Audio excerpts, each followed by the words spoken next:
Okay, we are live. I'm going to let everybody in. Okie dokie.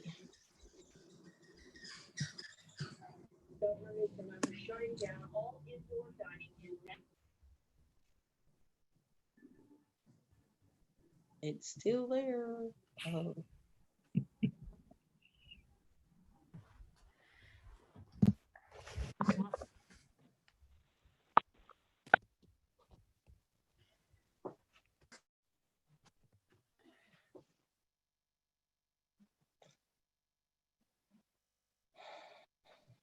So yeah, it's still showing the block, even though we let folks in.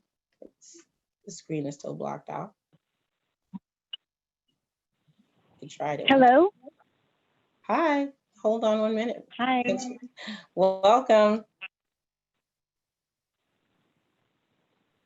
We're Thanks, having a little. Yeah, we can hear you. We're just having.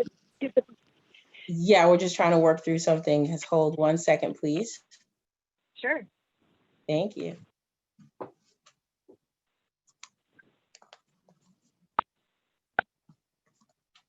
So is it possible to share the screen again, Karine, just so we can test it and make sure it's working?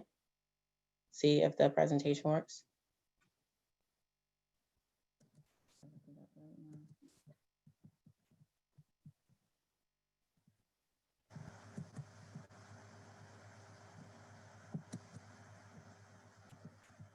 Is it clearer now? Okay. It's a little bit clearer. It's not as blocked as it was before, so that's gonna have to work.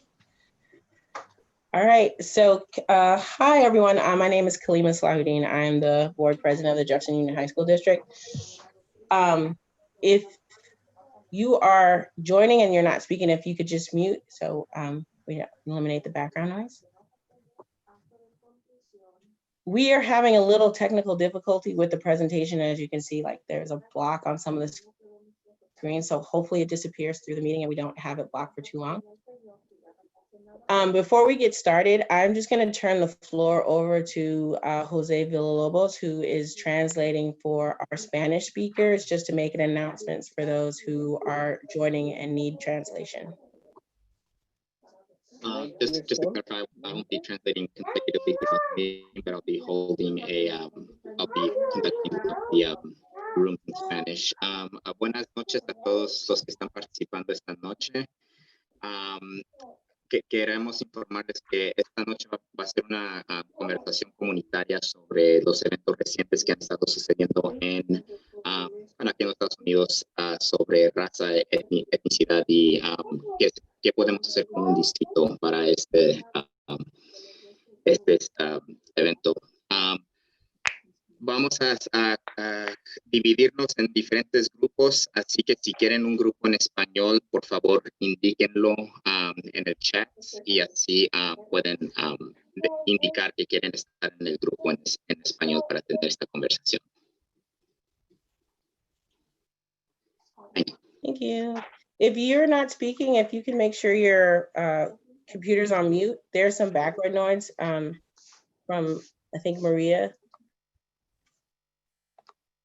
Thank you. Okay. So again, everyone, welcome to our community conversation. We wanted to use as a forum to have a dialogue on institutional racism, the events that have been going on currently, and bring that into education and what we can do better as an institution. Jefferson Union High School District can do better as an institution to address those issues. So we are, I'm sorry, I'll just keep going. So I don't know if someone else needs to mute or is that just, thanks. So what we're gonna do is we're gonna have a little bit of introduction and I'll introduce our Nicole Anderson, who was our moderator, in a second. And she's gonna lead us through a little bit of instruction and then we'll break into small groups. And in those small groups, we'll have some conversation. There'll be a facilitator in each one of those rooms. They will be taking notes. That'll come back to the board and then we'll have some Q&A time and we'll give a response. And really our goal here tonight is for us to just listen. We wanna learn from our community so that we can be better and do better. I think, could we go to the next slide, Kareem?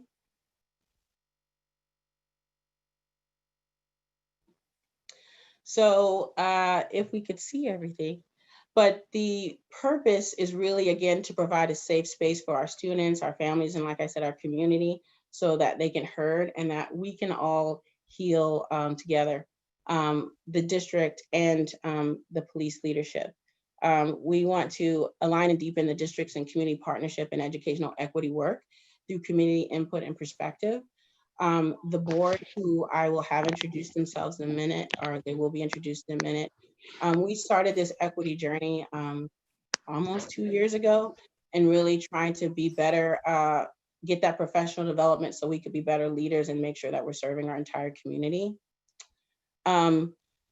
Yes, we will demonstrate a transparent, and we want to be really sincere in this commitment and this community-based work. Like I tell everybody, this isn't a sprint, this is an ongoing marathon. And this is not really a box check and we're done. So we want to make sure that we're intentional in the work and really it serves a purpose, that it's not just something that we're doing so we get kudos. Our outcomes for today is really to listen and learn to all your unique and diverse perspectives. We want to clearly communicate the commitment and key focus areas, and we want to create a space to develop a deep, meaningful district community partnership. And so with that, I am going to turn it over to Nicole Anderson, who is our moderator for tonight. Again, Nicole has been one of our guiding lights as a board in our work in equity. I met her through the California School Boards Association. They started a educational professional development for board members, and she was part of that group. And when I met her, I was like, she is so powerful and impactful. I want to bring this back to my community and my county so we can keep the work going. And so she's here to lead us tonight. So with that, turning it over to Nicole. All right, thank you, Kalima. Appreciate it, and just honored to be in the space with your community. This is a time in history where I'm just very honored to share in this time. And just want to today give you an opportunity to have safe space to discuss the things that matter the most to us, which obviously is always focused on our students. But what I want to do is just do some quick introductions of who everyone is. So we can move to the next slide.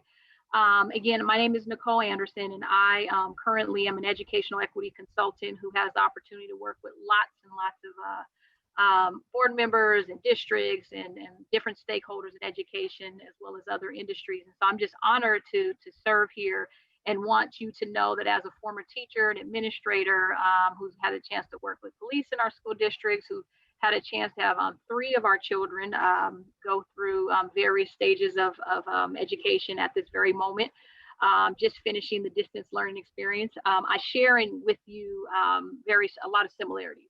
And so I have the pleasure of going into this work based on the work of my grandfather, Jesse Bethel. And if you're familiar with Vallejo, there's a high school named after him. And I'm just honored to continue and stand on his shoulders to continue this work.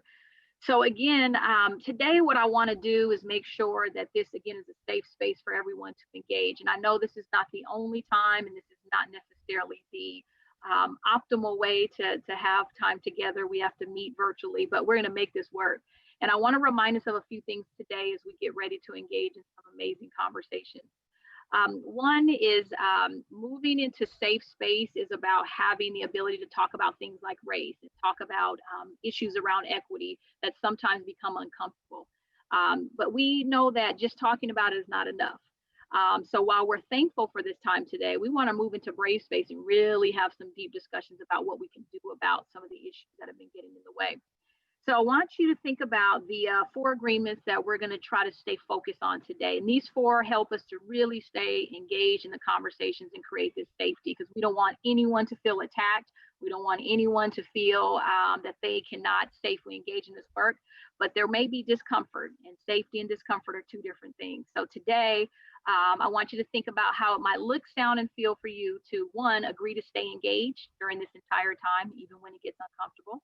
2 is experience discomfort. Be okay with going out of your comfort zone and hearing the voices of others, hearing different perspectives that may not align with yours. Number 3, speak your truth. It's important that everyone's voice be heard. And your story, your truth, well, it may be different from others. Your truth is still very important. And this is what helps us grow. We learn other perspectives. And lastly, expect and accept non-closure. When we leave off our call today, we will have lots of questions still. We'll have some unanswered feelings and maybe some emotions that haven't been addressed. But this is a journey around what we call educational equity. It does not happen overnight. We have hundreds and hundreds of years of inequities. So it takes a lot of time to address this. So again, when you leave out, it's okay to expect and accept non-closure because this is the work that will continue. So again, thinking about how that may look for you, I'll remind you of these throughout our time together. So with introductions on our next slide, I want to take a moment to thank our panelists who are here today to first and foremost listen, but also to share some perspective based on questions that may come up and that have come up, and also based on perspective around what can help you as a community understand the work of the school district. And so I want to take a moment to introduce each panelist, and in that, each of them will have about 30 seconds to share what their kind of role is and why they want to be, why they're here tonight. So first I want to acknowledge Jordan Hill, Jefferson High School Black Student Union representative. Thank you, Jordan. It's always amazing to have students voices at the center of this. I also want to acknowledge student Joe Murphy, who is also a student board trustee. So we're just excited to have our kids on the line today. I want to acknowledge a special guest, Chief Patrick Hensley from the city of Daly City Police. We really appreciate him joining us to provide some perspective around some of the concerns and also the relationship with the district, which is super important. Our superintendent, Dr. Terry DeLoria, want to thank her for being here today.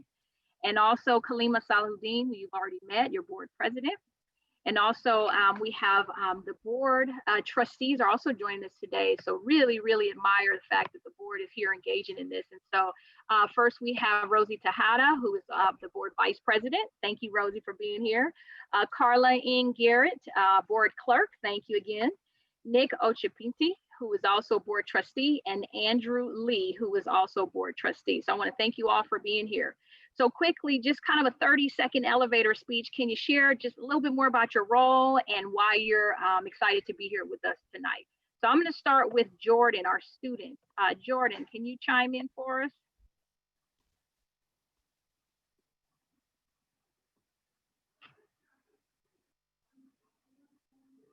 All right.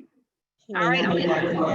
That's okay. So I'm going to move to Joe. Joe, can you chime in and just tell us a little bit about yourself and why you're happy to be here? Yeah, hi everyone. My name is Joe Murphy. I'm the student board trustee for Terra Nova High School.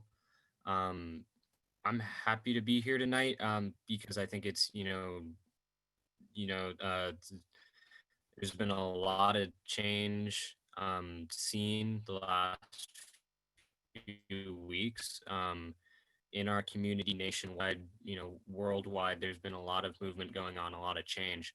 And I think, it's just important for us to be breaking down barriers, connecting people in our community. And these conversations are, the best way to, see progress. So I'm absolutely on board and happy to, be a part of this, movement to see some progressive change. Excellent. Thank you, Joe. Appreciate it. Appreciate it. Chief Patrick Hensley, can you tell us a little bit about your role and what you're excited about tonight joining us? Sure. Thank you for the opportunity to be a part of this important event. And I appreciate that opportunity. My quick elevator speech: I'm born and raised in the city. I'm a proud graduate of Westmore High School. I lived here up until I had my first home here. And now I'm police chief here, but I've been with the police department. This is coming up on my 26th year. From my perspective, it's important for me to be able to share, how the police officers feel about partnerships with the community and the school district. And in Daly City, that's been a good relationship for a very long time. I'm happy to be carrying on that tradition. I'm the first to admit we can always do better. And I'm here to listen and hear what it is that we can do better. I've had many of these meetings the last couple of weeks, and I will attend as many as I can to get that word out. Thank you. Excellent. Thank you so much for joining us tonight. We appreciate it. Dr. Terry Deloria, our superintendent. Good evening, everybody. I am so excited to see how many people are participating tonight. As the board develops their vision for what student success looks like, they have a very keen interest in making sure that every student is successful, especially those who aren't as resourced. And my job as a superintendent is to listen to their vision and to work with my staff to assess where we are, what our current reality is, and then do what we need to do to move closer to the board's vision. And I'm really excited to do that work. Thank you. Excellent. Thank you. Appreciate it, Dr. Deloria. Kalima, I know that you shared a little bit earlier, but do you want to add anything to your introduction and why you're thankful to be here tonight? I'm really thankful to be here because I'm very happy that this honest conversation is happening and taking place. This is the most open and vulnerable that I think I've gotten in a long time about what it's like to be African-American woman in a leadership role in my community. So there's a whole lot of hats. And I'm also a mother. I have 3 children, and I don't want them to have these conversations. I want us to solve this problem so this is not a generational thing that continues to go and go and go. I want to make this place better for my kids. Excellent. Thank you. Thank you. So glad you're here with us tonight. Next, Vice President Rosie Tejada. Hi, everyone. Let's see. So can you hear me? All right. So I was raised in Daly City. I graduated from Jefferson High School. My son graduated from Westmore, and my daughter is she's the rising junior at Jefferson.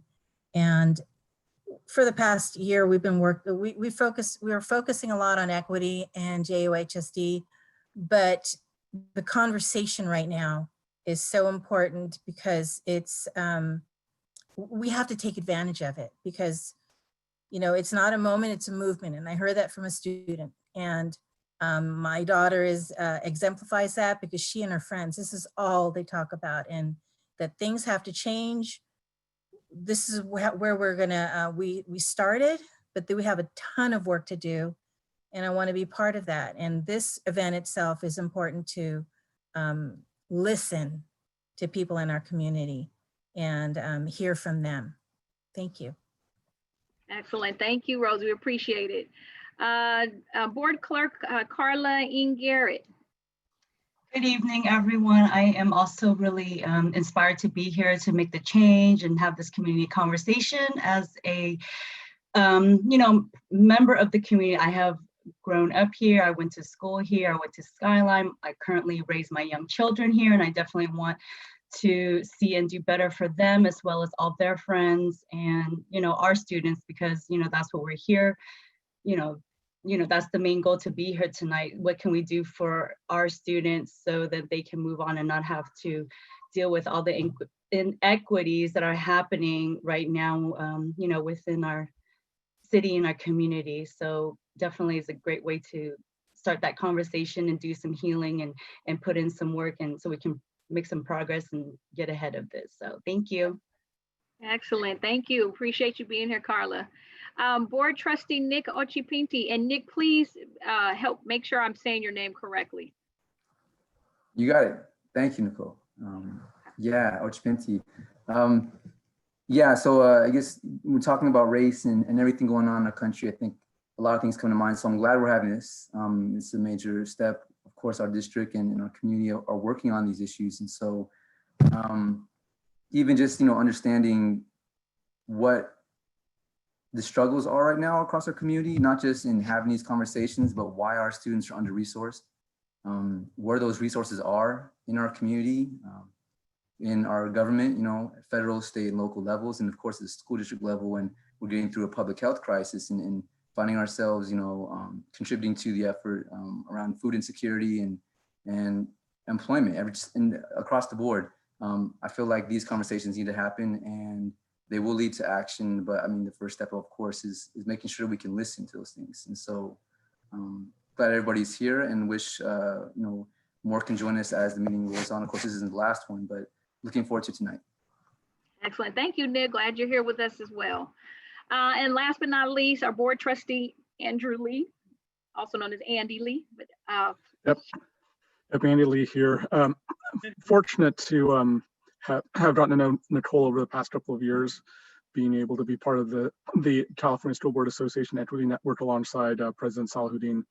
And so this work, it just seems like all the work we've done the past couple of years have sort of led to this particular moment. This is, I think, a powerful moment for us as a district to be able to take certainly what we've learned over the past couple of years that we've been able to bring back from that equity network back to our district, to our fellow board members, and to begin the work as a board and to continue forward. So I'm really grateful for this chance. So thank you all for being here.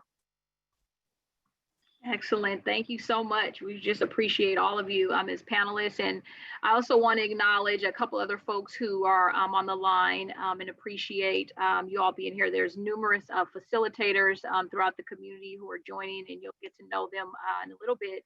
Also want to acknowledge, thank you from the Pacifica Police Department, Daniel Steidel or Steidel, I don't want to say it incorrectly, but thank you for joining us. We appreciate that as a fellow community member. And just want to acknowledge actually everyone who's on the call.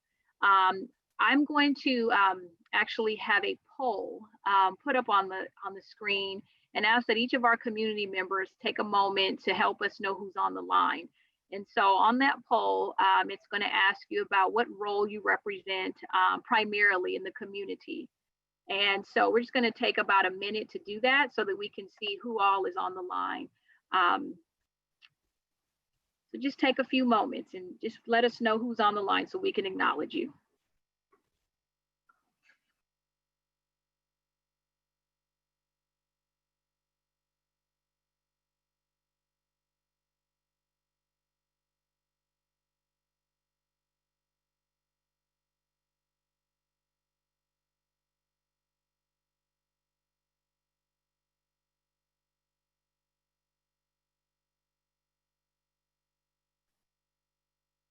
All right, so we'll go a few more seconds and hope that we can get everyone's role on the call.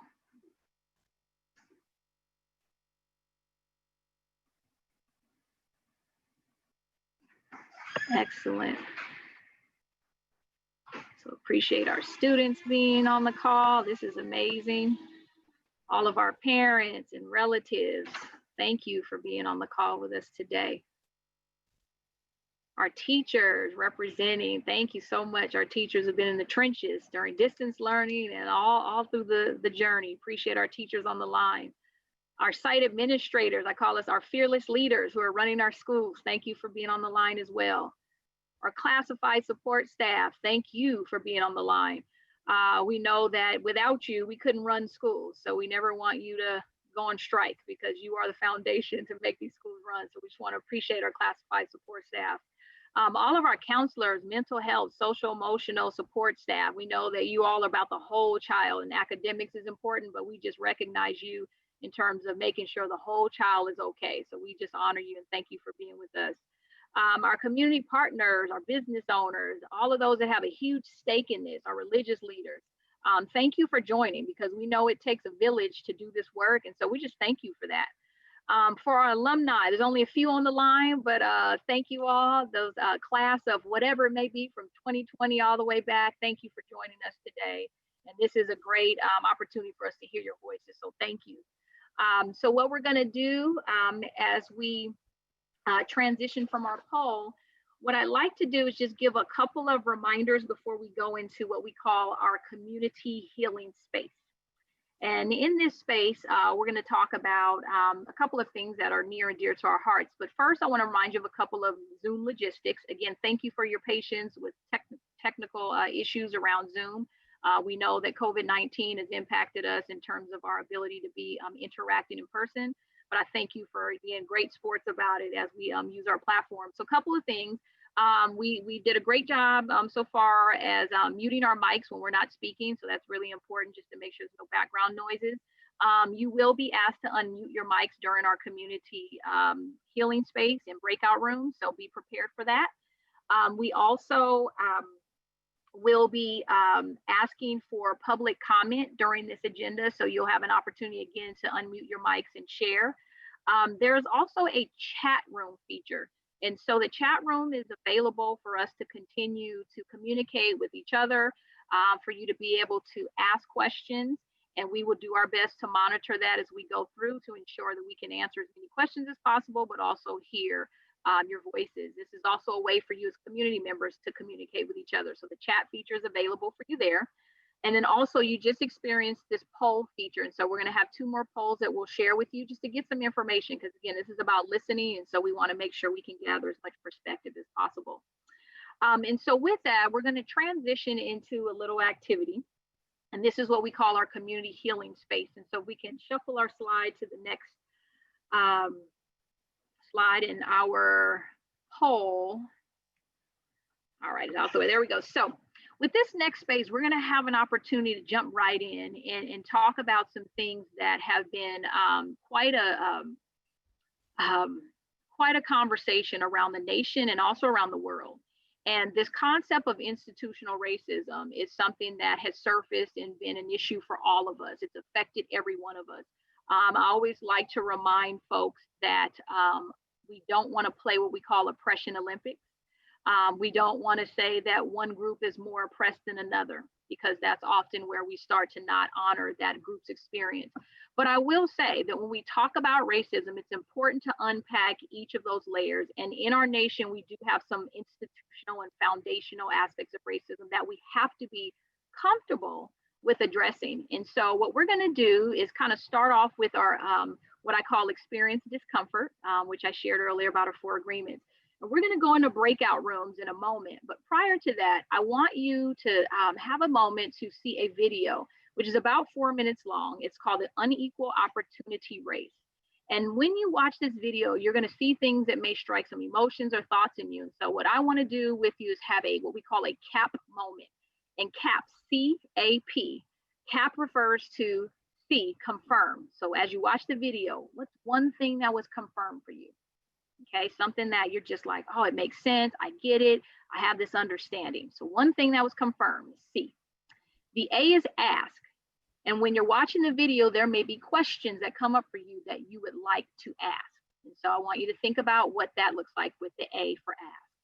And the last part of CAP is P, which stands for provoke, around what emotions were provoked in you when watching this video. Okay. So again, it's about 4 minutes long, and it's going to come up on the screen in a moment, but some of the context on the screen shares a little history that you see on the right side. And then the video is really going to give you another concept to think about. And we're going to have our CAP moment. And then once we're done, we're going to share out in our chat feature. Okay, so again, our CAP moment, C, confirm, A, ask, and P is emotion that was provoked. All right, so we're going to go ahead and share our video.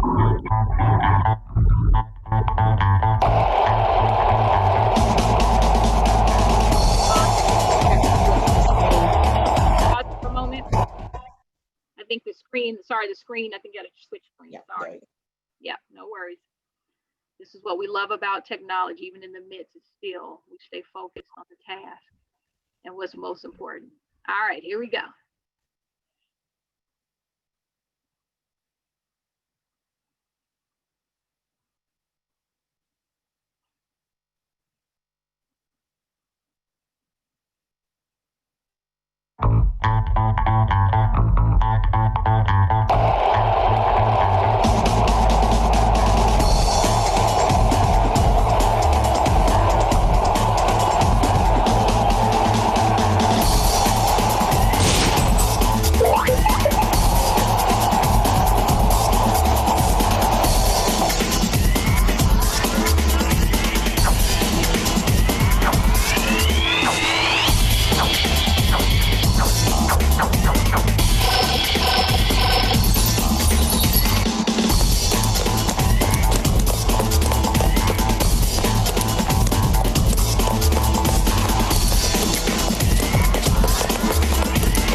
comes to an end, again, I want to remind you about the prompt. So this is our cap moment. So if you have paper in front of you, fine if you want to jot it down. But again, what was something that was confirmed for you that you saw in the video? What's a question you have that you may have about the video? And then P, what emotion was provoked in you as you watch the video? And so if you want to be bold and share in the chat feature as well, but also just as an internal reflection on your own. But again, we can now use the chat feature just to share something that was confirmed, a question that we may have, or an emotion that was provoked. So feel free to share in the chat. And we're going to have what we call a silent reflection and just visually see some of the things that came up for folks.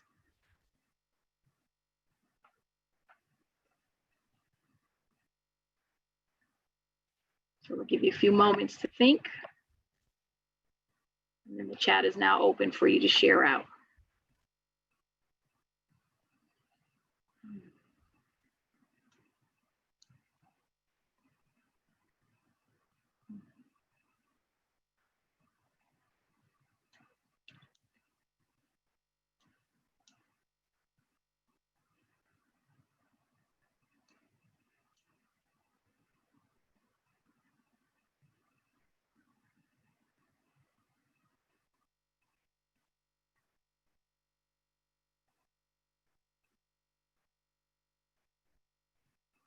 All right.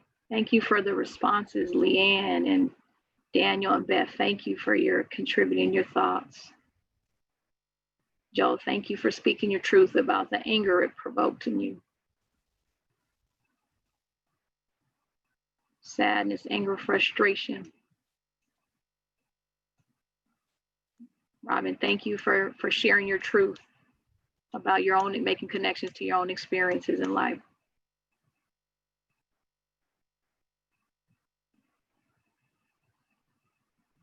All right.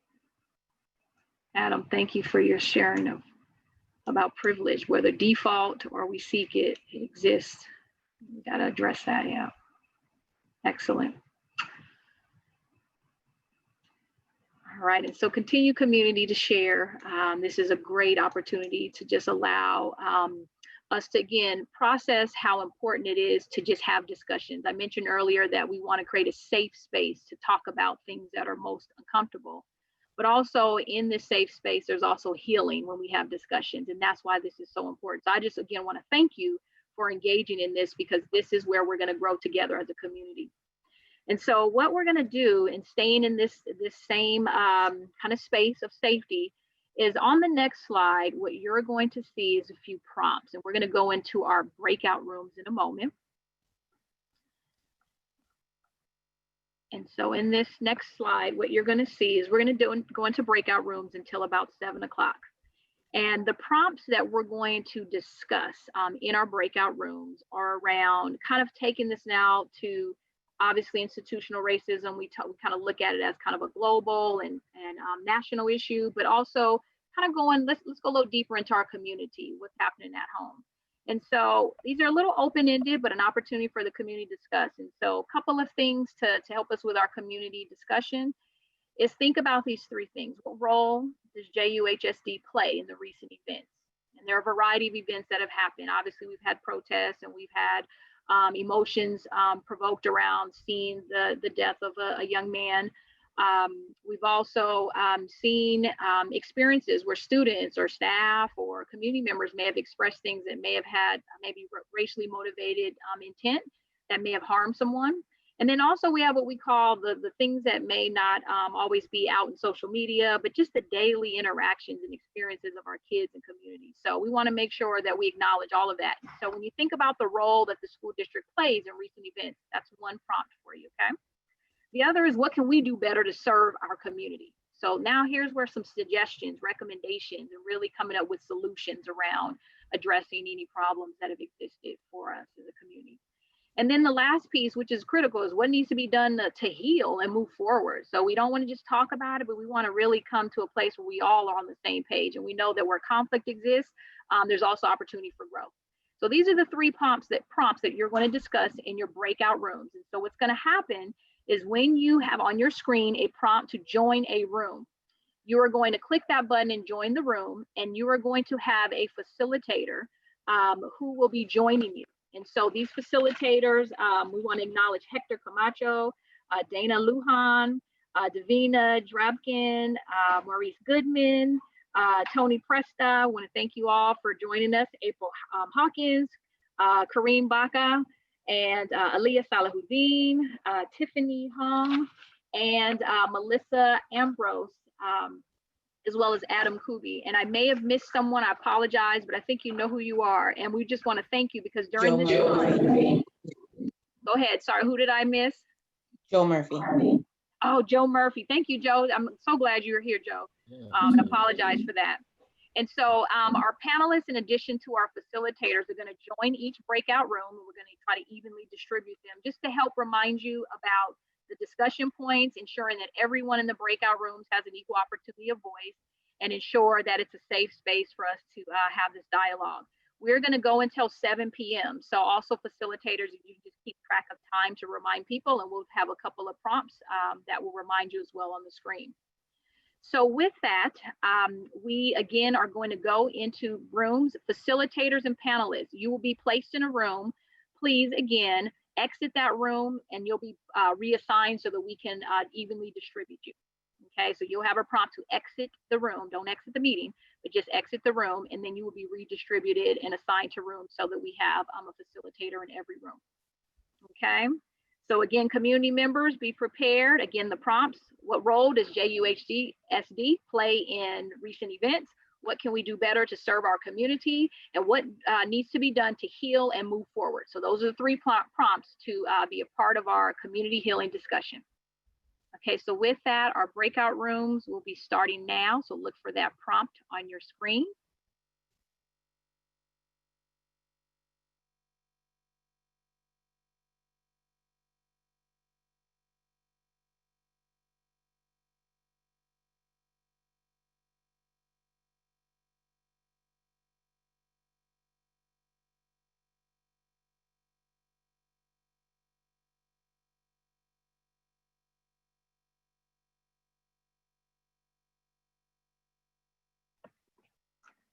All right, and so if there's anyone who is still part of the community, we will place you in a room as well. For those that are watching on live stream, you will not be part of the breakout rooms, and we surely wish you would be with us.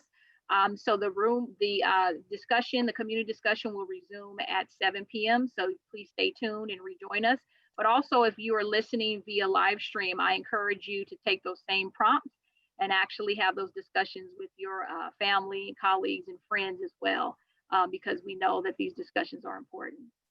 So with that, Jake is going to push all of us as facilitators into each room. So there's 30 people still in here, so that's too many. Did some people exit out of their breakout room? So Jake is actually assigning folks who weren't originally on, so it should be going very shortly. Yep. Okay. And so as facilitators, you'll be placed in rooms distributed equally and as best we can, I should say. And so just again, remind people of our prompts and make sure everyone has equal opportunity to speak. And then we'll see everyone back here in the main family room at 7. Thank you. All right. So yeah, so folks should be, again, those of you community members who haven't gone into your room, there's a prompt that says join a particular room. You should actually be jumping in there any moment. And those of you that don't, you'll be stuck in the main room without much discussion. So we want to make sure you go into those rooms. All right, facilitators and panelists, enjoy. I know you're listeners, but also just facilitating, and remember to take notes. All right.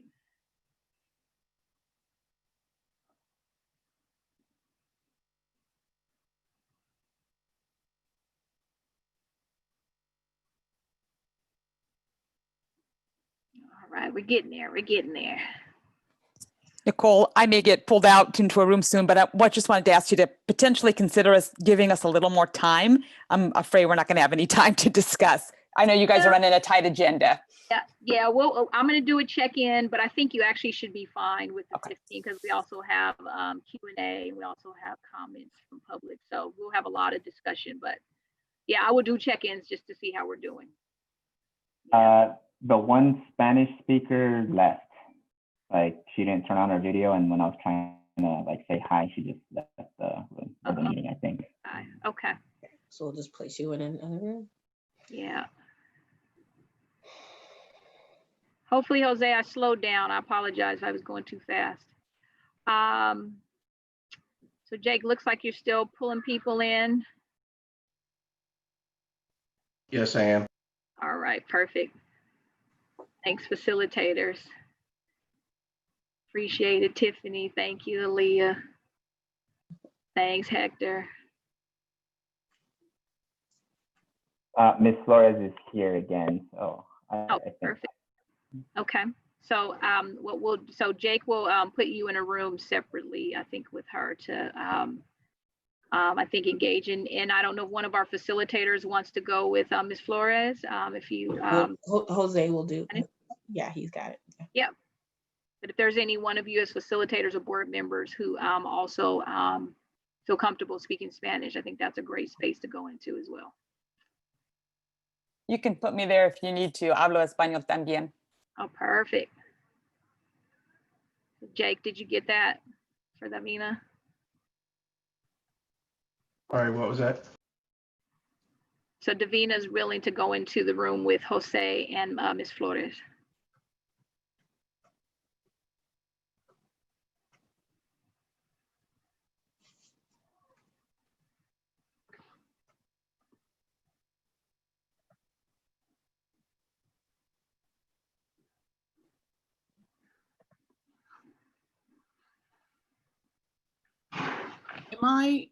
Am I supposed to be, I'm waiting to be assigned a room right now? Yeah, we're gonna be putting her in. So the prompt join breakout room at the bottom of my screen, don't join anything? Yeah, you should probably join it. That's probably Jake assigning you. Yeah, you go ahead and He's join. assigning you. Yeah, you should see that. Sorry. I didn't. Yeah, sorry, we didn't give that instruction. You're right. Go ahead and join.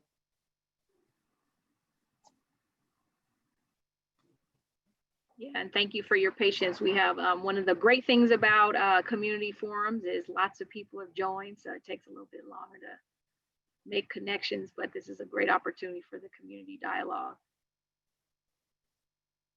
And again, those of you that are watching live stream, again, we encourage you to have discussions with your either family or friends while you wait for the listening session to resume. Again, our plan is to resume at around 7 p.m., but we're adjusting as we go based on the conversation. So thank you for your patience and staying tuned with us.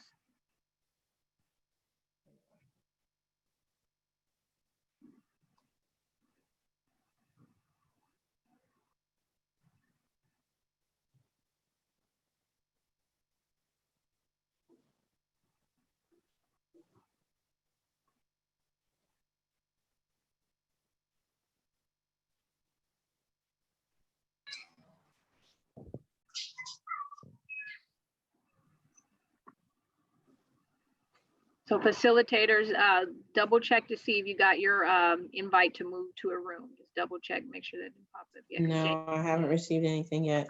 Okay. Excellent, excellent. It's all right.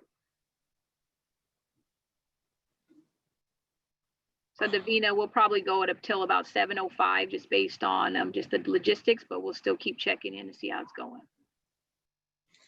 Yeah. Anne, are you in this room with us? Oh, yeah, they're waiting to place us in the rooms. Nicole, is there a way for you to pop in to let people know that we're to just maybe start without us? No, I don't think I have those permissions, but however, they can start their conversations, but I will see if I can jump in. I'll jump into room 7 for now, just to check. I think that's where I was assigned.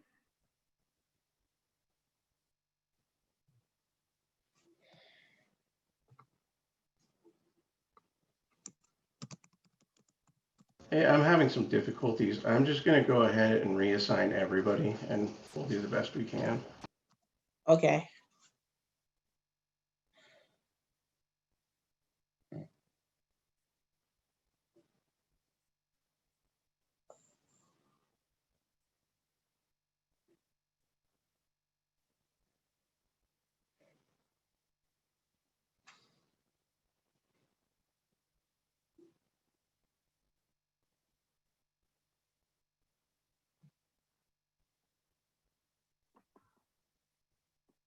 Jake, just a heads up, I popped into one and I think it might be trying to kick everyone out. Yeah, he said he's got to restart it. All right.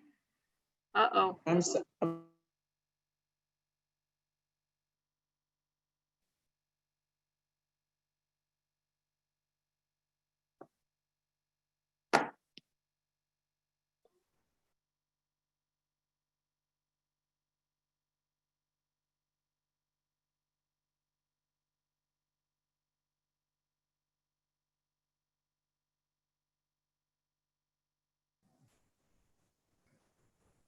Hey, everyone, I think that we needed more time. We had barely got started.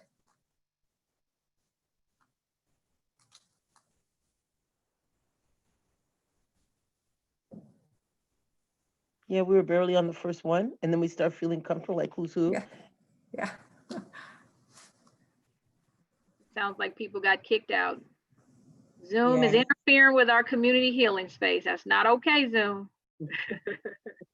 All right, thank you all for your patience. So are we still in the breakout room? Yes, yep, you should see a prompt to go right back. I think Zoom kicked us out. Yeah, we just go, if you'll get another prompt, just go, you're gonna be in a new room. I'm sorry about that. And we're gonna start the time over. All right. Okay, cool. Yeah. All right. And then I think some people may just be staying, just whoever's here, just place us in a room, Jake. We'll make Yeah. I was in a room with Tiffany. Yeah. Put me anywhere. She's starting the conversation in that room. Yeah, I think we only came out if we were in there with another facilitator. Hi, Rosie. Hi, Hi, Shaquille. Oh, hey, Kalima. Oh man. Is it just us three? I mean, we could just all stay here if folks are really in this room. Yeah. Is Eddie That'll in here? Eddie's in And it's Gabriella. I just got kicked out of 2 rooms, guys. Can someone throw me back in a room? we could just stay in this room is what We'll I'm just saying. stay here. Oh, okay. That might work best. I think the Yeah. Hey invitations are guys, going so out faster than if you people guys can- wanna, we'll just have this be the room. Because okay, technology being what it is. Here comes Nick. Yeah, you could just place Nick in another room. Put Nick in another room. Oh, here comes Oh, people are coming back. You don't want to have a quorum? Kalima, I kept getting knocked in and out of the room. Yes, I know. Okay. We're just gonna stay. We're all just gonna stay. Does everybody want to rejoin this room, or is the breakout session closed now? What was that? Is the session over for the breakout rooms or what? No, this is the breakout room. Oh, okay. So was this the room I was assigned to, or I wasn't? I don't know. We're This is a having new some one. technical issues, so let me just get this started and then yeah, I'll keep notes. Jake, if you can assign Nick to a room, that would be great. The rest of us will just stay here. So just so we don't waste too much time on technology and trying to have healing in the midst of COVID, I'm just going to kick us off with the folks that are here. And I'm just going to open the floor up for folks to talk a little bit more about the video and the response that was triggered and how that relates to how you feel about the district right now and the space that it's in currently.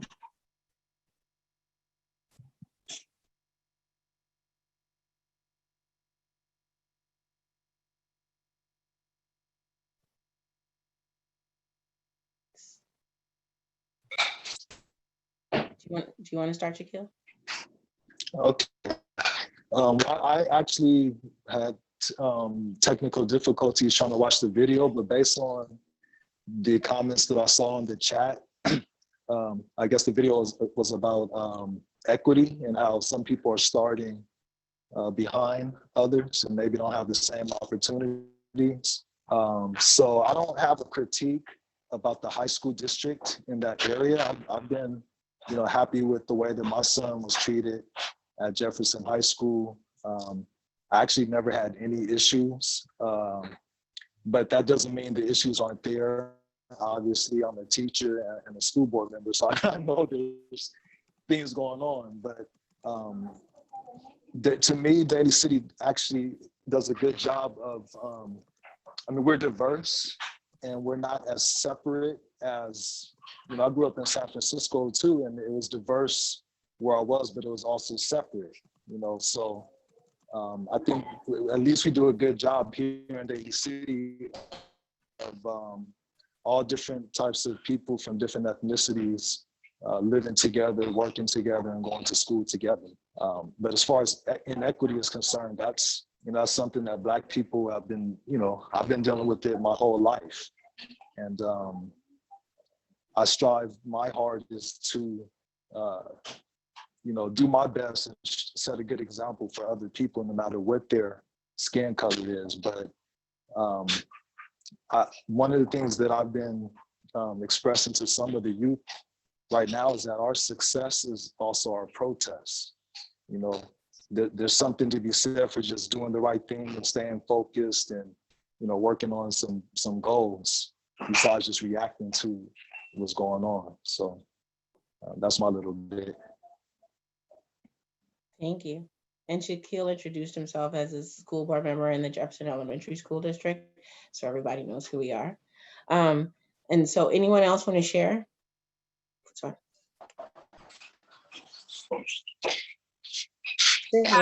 Oh, Gabriella. Hi. I was using the chat feature for raising hands, so I didn't know if you guys were using that or not. But I have Dustin here, my husband, as well.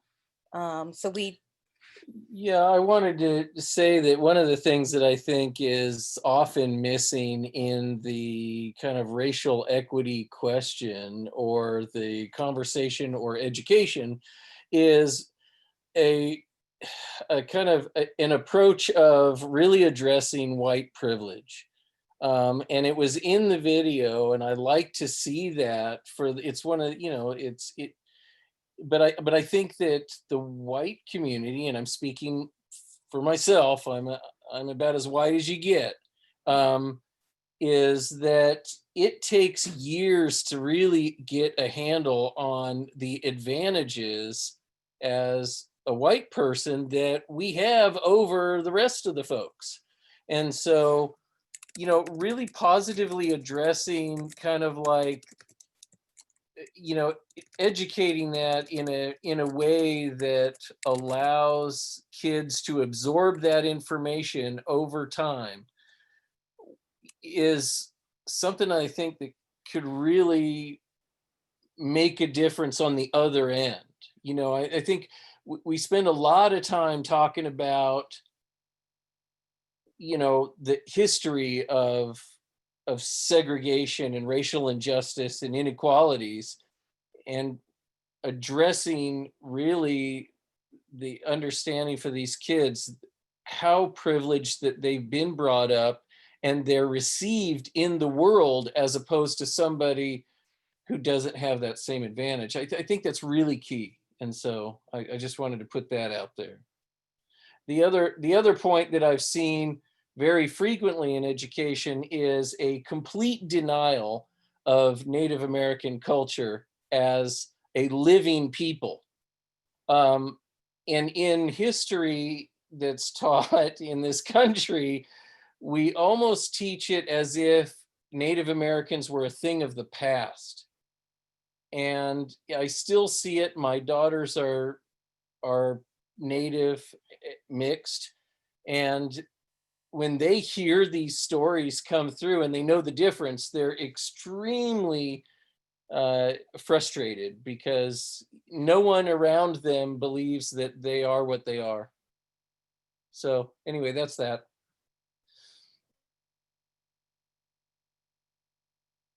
Thank you. Melissa, were you raising your hand earlier?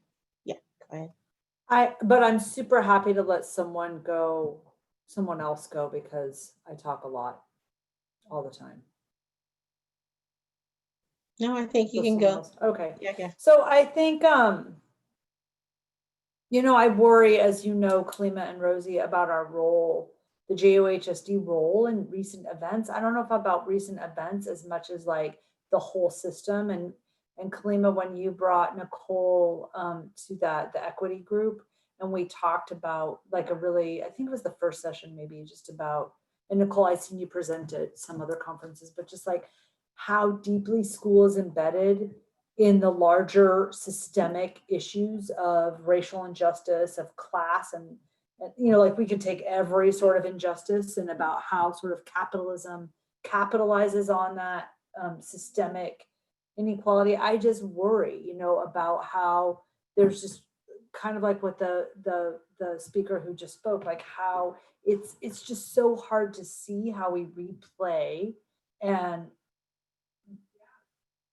we replay the system over and over. And so I, like you, Kalima, sometimes I get despairing, like I really believe in education and I really love young people and I really don't want to be a being that perpetuates harm. And I know that I have huge amounts of work to do on my own privilege. And like the former speaker said, as a white person who's been kind of trying to do this work for many years now, I think I have barely taken the first step. Like it took hundreds and hundreds and hundreds of years to get here. So it's in every cell of my body. And so I get this crazy urgency and panicked feeling to undo it. And like, how can I undo my privilege in 5 years that my family has benefited from, you know, however many generations. And then like, how do I participate in a system that perpetuates inequity? So I think really my question is, the role that the district has in healing and moving forward and serving our community, the only thing I can think is that we actually take our time to understand how we perpetuate the system, and then how within the system, which is crazy to think of, like fixing this wildly broken system from within, like what is our responsibility? And I'll just say like one weird, totally tangential idea as a mental health counselor I'm super struggling with is a lot of the mandated reporting requirements we have are tools of the racist system. Like if you look at the history of Child Protective Services, it is a tool to separate black and brown families. Like it, and so like I'm a mandated reporter and like, so I feel like my hands are tied sometimes and I don't want to perpetuate that harm. And when we have a 5150, when we have a suicidal kid, we call the police, right? That's a tool. Like, so how do we like, it's so deeply embedded, right? And all of us are here because we care. And so my question is, how do I'm going to speak for myself, not fall into despair? How do I keep my heart open? Because as a white, upper middle class privileged person, I don't think that it's okay for me to fall into despair. Like I think my work is to keep my heart open and keep working, but it's a little overwhelming sometimes when you're within a system that has so many inequities built into it. And ours alone, and the same thing with Jefferson Elementary, to be sandwiched between districts that just get more per pupil per year. You know, like even that issue, when you look at our neighborhoods and what's going on, like, so I could go on and on, but I really deeply appreciate that we're willing to have these conversations. And that to me is like, really feels really important and really moving right now. Jake, is there a way to add more time? Yeah, that's completely up to us. I just sent a message. Yeah. Can we add more time? Well, let's leave it. Let's give it another like 15 minutes. Okay, I'll send out a message that they have 15. Thank you. All right, opening it up to anyone else that wants to share. Anna, Lisa, hi, Janine, and I don't know the name of the person that's on the phone, or if that's just somebody in their speaker.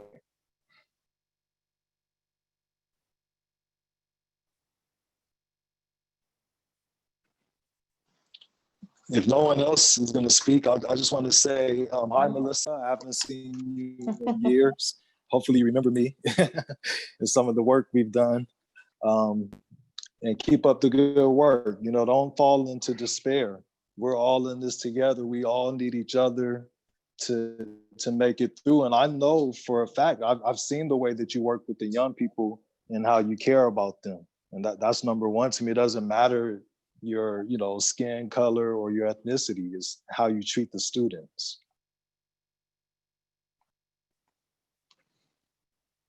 Yeah. Is Anna here? Or Janine? Can you hear us?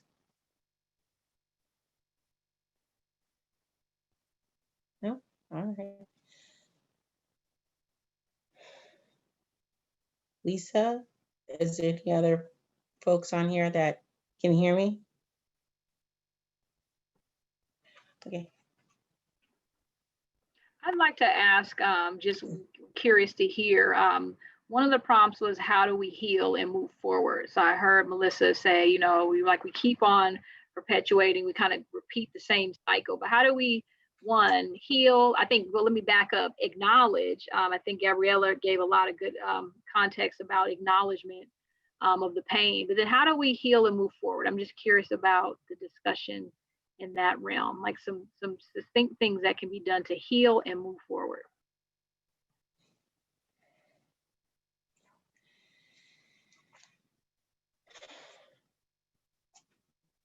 So I'll just talk.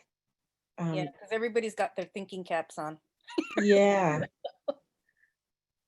I mean, one of the things we have to do is that we have to acknowledge the reality. I think that it's really hard for us to acknowledge what's going on because you don't want to accept fault. So that is kind of the roadblock that I run into a lot as in my leadership role, is how do we acknowledge and address things without guilt or you know, admitting that we've done something wrong, or does that mean I'm a racist, you know, things like that. So Kalima, when you think about, obviously you're a board member, but also you're a person in the community, what is an example of what that looks like to acknowledge? Maybe you can help us with that. It's a loaded question because there's a lot of you know, depth to this, but maybe an example of what's a way to acknowledge. So I can give an early example. I mean, my very first board meeting was about suspensions and expulsions. I know, Shaquille, you remember those meetings. And my very first board meeting was about the disproportionate suspension and expulsion rate, and especially in our African-American, Pacific Islander, and Latino, Latinx communities. And it was there, the data was there, you know, so there is bias and prejudice happening. And the roadblock I ran into was, well, it's because they're sagging their pants. There was a lot of excuses that were given because we didn't want to acknowledge that, you know, some bias is probably happening. And then if you bring up bias, you know, well, are you saying that our teachers are racist? And, you know, that's a really, I don't want to make the teachers feel like they're racist. So how do we address it without, you know, making teachers feel like they're racist? You know, how do we address the problem? And then myself as a person of color, and this is the lesson that I really learned through your help and other people like Tovi that have helped me. How do I hear that and react appropriately and not just blow up? Do you know what I mean? How do I have empathy with that statement and address things appropriately and not just lose my temper? Yeah, I appreciate that. So I heard like acknowledge the pain through the data, right? The facts, right? Is one way to acknowledge. And then the other is to process our emotions before we respond. And I think that's a big one for everybody, huh? Yeah. And then Gabriella made a really good point. Yeah. Did you want to say that out loud, Gabriella? Really, go ahead. To say which one, what I just wrote? Yes. But bias begins even at the elementary level, where the rules are bent for some and exacted harshly on others. And I've seen that happen, and I've actually said something when my kids were in elementary school, and I would see one child would act exactly like the other child, and only one got reprimanded, and I had to say something. And as Kalima said, I had to pretty much check my emotions and try to approach it from a, do you not see this happening? So it's hard sometimes when you see that injustice. Yeah. Gabrielle, I wanted to ask you a follow-up question with that, because in the spirit of acknowledging the pain, which you saw it firsthand, and then you also acknowledge, like, I got to check my emotions, even know how to address this. Like, what are some examples of how you can help others acknowledge it when they may not see it because of the bias, right? Which is more like blind spots, right? So how might you have been successful in that, maybe, as far as helping others to acknowledge? Well, it's been interesting coming up. My kids came up through the Pacific school district. And in my case, I actually was part of a group at my school at Ocean Shore. We started a group called the Diversity Leadership Group. And we did get a lot of heat actually for starting that group, because I think when we were talking to the teachers about, we have all these resources we want to share with you about creating curriculum that can address and basically turn around the type of curriculum that only teaches about white history or white community, and actually bring more perspectives into play. I think what they would hear is that we were saying that they weren't doing anything, or that they weren't doing enough to teach equity. And what we were saying is, no, we're here, and we kept trying to tell them we're just here as an avenue for more resources, because it's an evolving thing. And at the time that my kids were coming up, there wasn't a lot of information that was out there available to the teachers. Teaching tolerance, I believe, had just started. And then it was a little bit later on, as my girls were getting closer to middle school, where the UCLA Mental Health Project in schools actually started. So we were trying to feed a lot of resources to the teachers.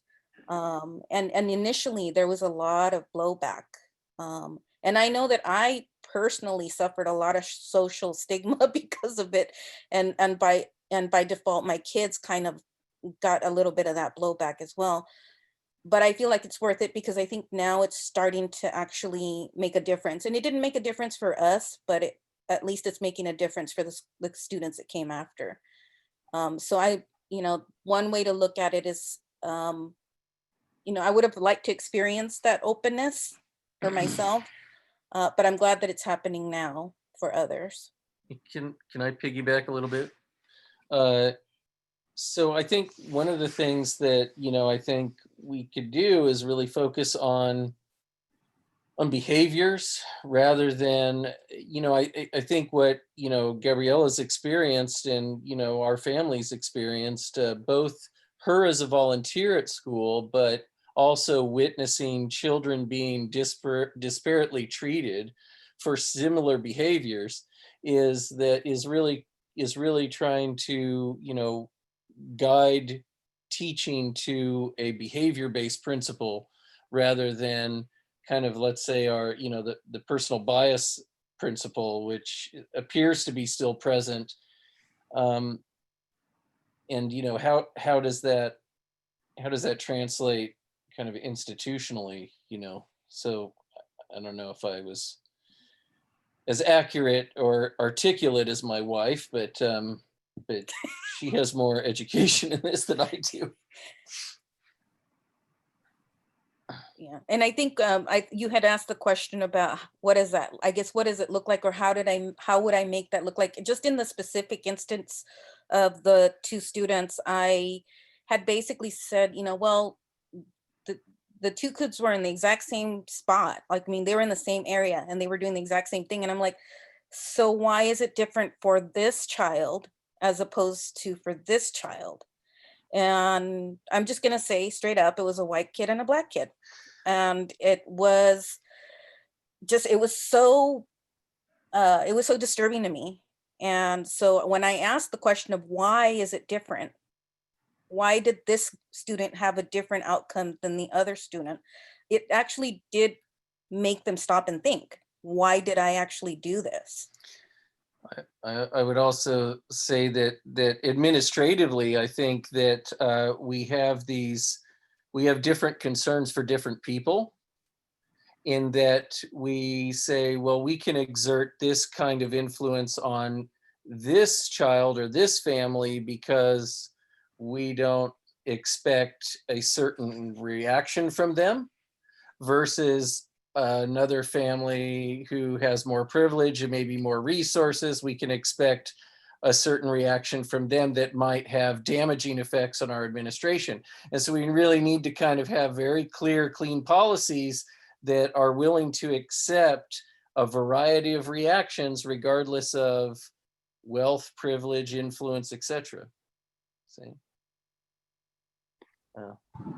Can I say something? Lisa Mann here. Yeah, jump in, Shaquille. Okay.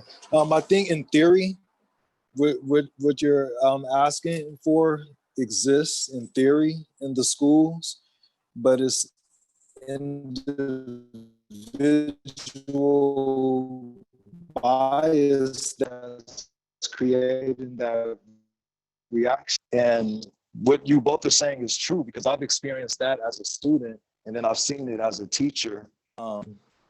But it, to me, is similar to the issue of racial profiling. And, you know, everyone's talking about abolish the police or defund the police, which gets us away from the real conversation is how do we change police behavior and maybe the way that they spend their funds, you know? So if we let the conversation just be about use of force, and that Daly City, you know, has the lowest records of use of force and that type of stuff, but we're not asking, well, how can we see the data on who's getting targeted in the first place and who's getting pulled over, and even has a chance of getting to that point where excessive force is going to be used against them. So I don't know if that makes any sense, but that's the analogy that I see.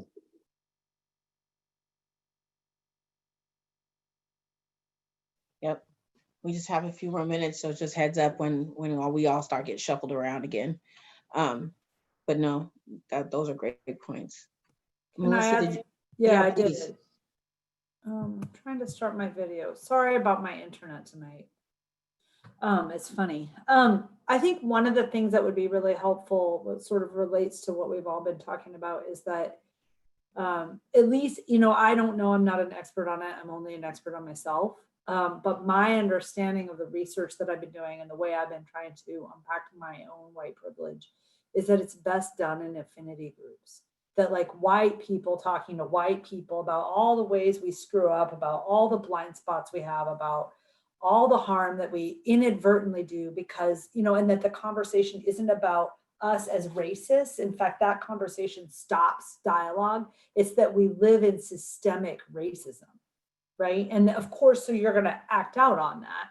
And so what I would really like the district to help us do, you know, Rosie and Kalima and Nicole as a consultant, is to help us have skillful affinity groups, right? Like, because we're not ready to talk about this in mixed groups. So I'll just be honest with you guys, like the circle up work that we've done, people are so careful, or they screw up a little bit and it becomes explosive because we're not ready, right? And so then as a white person, I have to try to be super careful because I don't want to do any more harm. I know I've done harm to my colleagues of color, and thank God my colleagues of color have been willing to tell me I've done harm. And if they hadn't, I would have never opened my eyes to the ways that the privilege just directs me in the world to what I think is normal. And so having affinity groups, because like the speakers, Gabriella and her husband, I'm sorry, I don't know your name because it's not on the screen, but you know, like if we don't see, if we can't see, then we can't amend. Right? If we don't see, Dustin, thank you. If we don't see, we can't amend. And I think that staff doing this in a slow enough way that it can be emotionally digested in a safe way. We cannot, like, again, like we've had these mixed groups and they have been disastrous at some of the schools, disastrous, where more harm is done, more division is made, and more white people are like, I'm not a racist. Right? And then the door is closed. So the conversation is not about individual racists. We can have that around our government. That's a different story. But it's about the systemic system that perpetuates advantages, unearned advantages, and unearned disadvantages. And that's the conversation. And so I would love to, like, when we're talking about healing and moving forward, I think that would be really helpful. No, that is fantastic feedback. Thank you so much. Folks are starting to come back Our in group now. is coming back, Kalima. Yep. Thanks, Aaliyah. You're welcome. They love you. Oh, good to know. I sent in a. I took copious notes, great suggestions. Thank you. I'll and- connect with you to get them. Yeah. Yeah, I'll give them to you. Welcome back, everybody. Yeah, welcome, welcome. As the rooms begin to close, I want to thank all of those who were very patient in the process of technology kicking us out of our lovely rooms with our family and then putting us back in our big family room. So I want to thank you all again. Welcome back. Welcome back. Thank you for the amazing discussions that came up for the group. What I want to do now is ask those facilitators who were able to stay in rooms. I know you got shuffled around a little bit, and even those who weren't named facilitators but found yourself becoming one.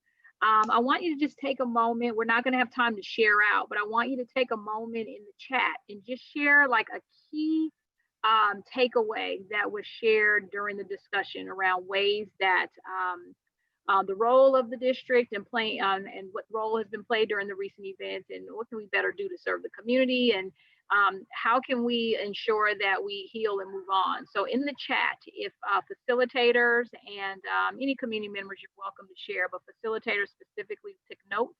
Just want to take a moment to acknowledge some of the key discussion points in the chat. Okay, so we're going to take a moment to that, and then we're going to get ready to transition to a little panel discussion. And definitely want to hear some public comments in a moment as well.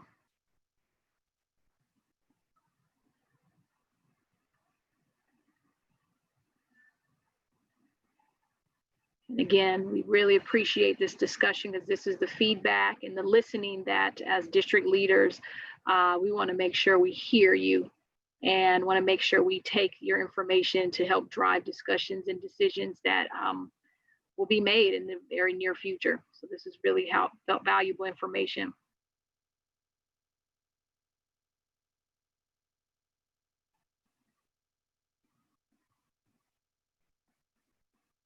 Powerful.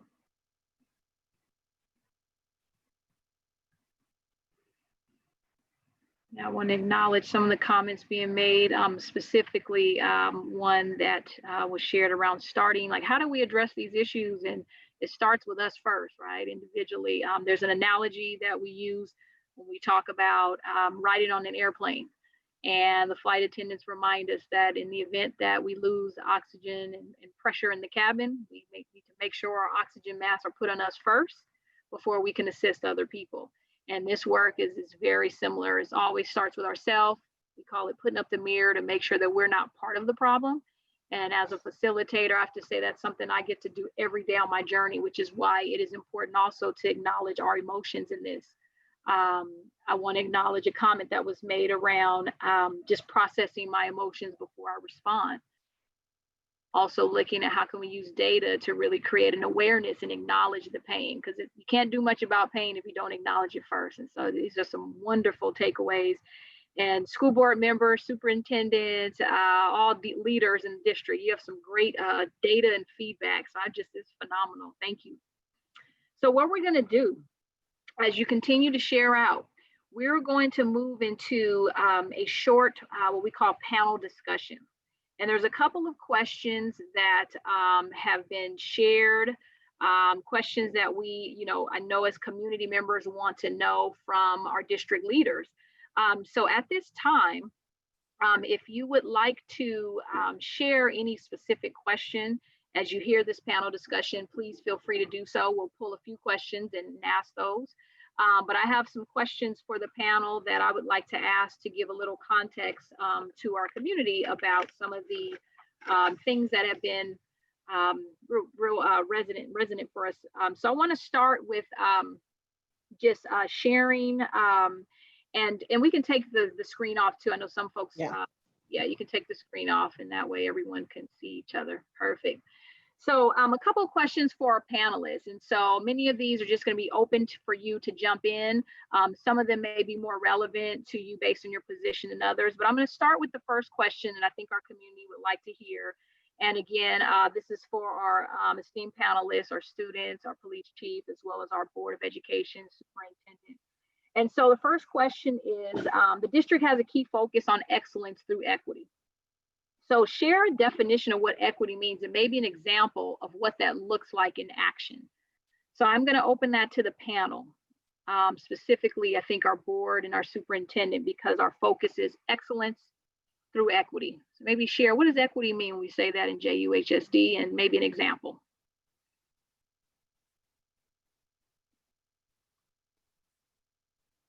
I'll start with our fearless superintendent. Yeah, there you go. Terry Deloria, Dr. Deloria, you want to chime in? Thank you. Thank you. We actually touched on this a little bit, I think in my first breakout room. I was in a couple of them. You know, I always worry when I hear people say, but we do everything for people. And an example of that is we have dual enrollment classes, we have advanced placement classes, we have some great CTE classes, even our world languages classes. These are all classes that are open to everybody, right? It's equal. And yet when you take a look at enrollment in those classes, it does not reflect the demographics of our district. And if we really want students to have every opportunity and success after high school, then we have to figure out ways to move more of our students who aren't as resourced. And that could just be that could be having parents who don't understand the business of school, right? How do we make sure that every student is taking advantage of all those opportunities? Not that we're just sitting back and waiting, and if they want to, they can. So what equity looks like to me is that we may have a whole slate of opportunities, but if we don't see all of our students participating in those opportunities, we're not any better than before that slate that we put forward. And I would add to that, for me, equity in terms of our school district is when our students should feel part of the community. Our students should be, we shouldn't have to explain to students that they're part of the community. They should know it by walking on campus. So how are they reflected when they walk on a campus? What do we teach? You know, is that reflective of the community and the culture? How are they treated? Are they really seen? So I know, and from my own personal experience with my children, I always taught them, you have to behave a certain way so the teacher sees you and not your skin. And I don't want to have parents teach that to their kids. You should be able to be seen without having to act or behave a certain way, regardless of who you are, your cultural background, your sexual orientation, your gender identity. Those shouldn't be barriers to a quality and comfortable education within the Jefferson Union High School District. So there's a lot of work that we need to do to see all of we are a very diverse school district that serves a lot of different cultures and communities, and we need to be reflective of that, and we are currently not. Well said. I appreciate that. And I know that each of you on the board, we've had discussions about what equity means, and I want to acknowledge the board for continuously working to hash out what does equity mean when we say that in our district. I'm going to keep some questions going, and I think it's going to continue to fold into equity. But again, kind of going to this next one about, you obviously have some board policies that really govern how we run our district. And so maybe you can share some key board policies and practices that have equity implications. Specifically, maybe it's around discipline, maybe it's around instruction curriculum, maybe it's around the budget. So share a little bit, and this is kind of open to the Board of Education, obviously superintendent as well, just around some key policies that have equity implications.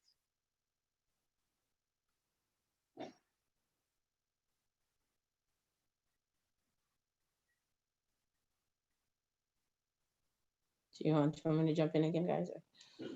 I can. So policy to me, that's like the board's, that's our wheelhouse. That's where we're supposed to be focused. But the problem is that there has to be a ground and foundational work that happens with policy. So we changed our policy in terms of suspensions and expulsions. And that alone isn't enough. There has to be work that's done at all our school sites, and Dr. Deloria can speak more to this after me, I'm sure, to understand the policy change. Policy change isn't enough. I mean, I think there's a lot of other different organizations and institutions on here that could speak to that. It's a starting point, but we need to really do the work to make sure that folks understand the policy, they understand the why of the policy, there's buy-in on the policy, and that when we hire people, especially, they understand our policy and how we operate as a district, and that they are bought into that policy. So for me, policy change isn't enough. There has to be work that's wrapped around the policy. But on that note, I'm trying to be more mindful in our LCAP and the policies that come before us, that language matters, that vision matters, being seen in the policy matters, making sure that the policy and the language is reflective, that the policy about the curriculum and how we institute and improve new books, like all of that, we need to be more open and reflective of what we're trying to achieve in the policy. So it's a double-edged sword. So I agree with Halima. There's the physical structures and practices that we have in place. And we have hundreds of policies, by the way. So I think you'd be hard pressed to find anybody in our district. And in fact, I think the closer you get to the classroom, the fewer people you're going to have who even know what our policies are. But you can go ahead and create those policies. And it involves things from attendance to what you teach in a history class to how you give grades, all kinds of things, right? But if we're not at the same time working on the culture piece of our district, and by culture, I mean the mindset of the adults. Because if we want change, if we really want change in this district, we've got to invest time in changing the mindsets of adults. We can't be casual. When we say, yes, all kids can learn, people casually say that. And what they really mean, if you unpack that, is, well, yeah, they all learn if their parents make sure kids do homework at night, or if their parents make them read, or if their parents, all these external factors. And so if I agree that we need to have policies because that can guide us.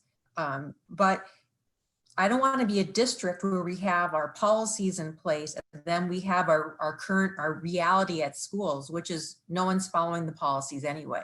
So it's got to be both. You got to be working on the culture piece, which is really hard. Changing adult behavior is so hard. And you got to be working on the structures like the policies. Thank you. Andy, go ahead and jump in. Yeah, so to add on to that, it's sort of that implicit change. It's the internal change that we all have to go through if we're going to be able to do this work, right? Each of us adults who are part of this district, we have to want to change.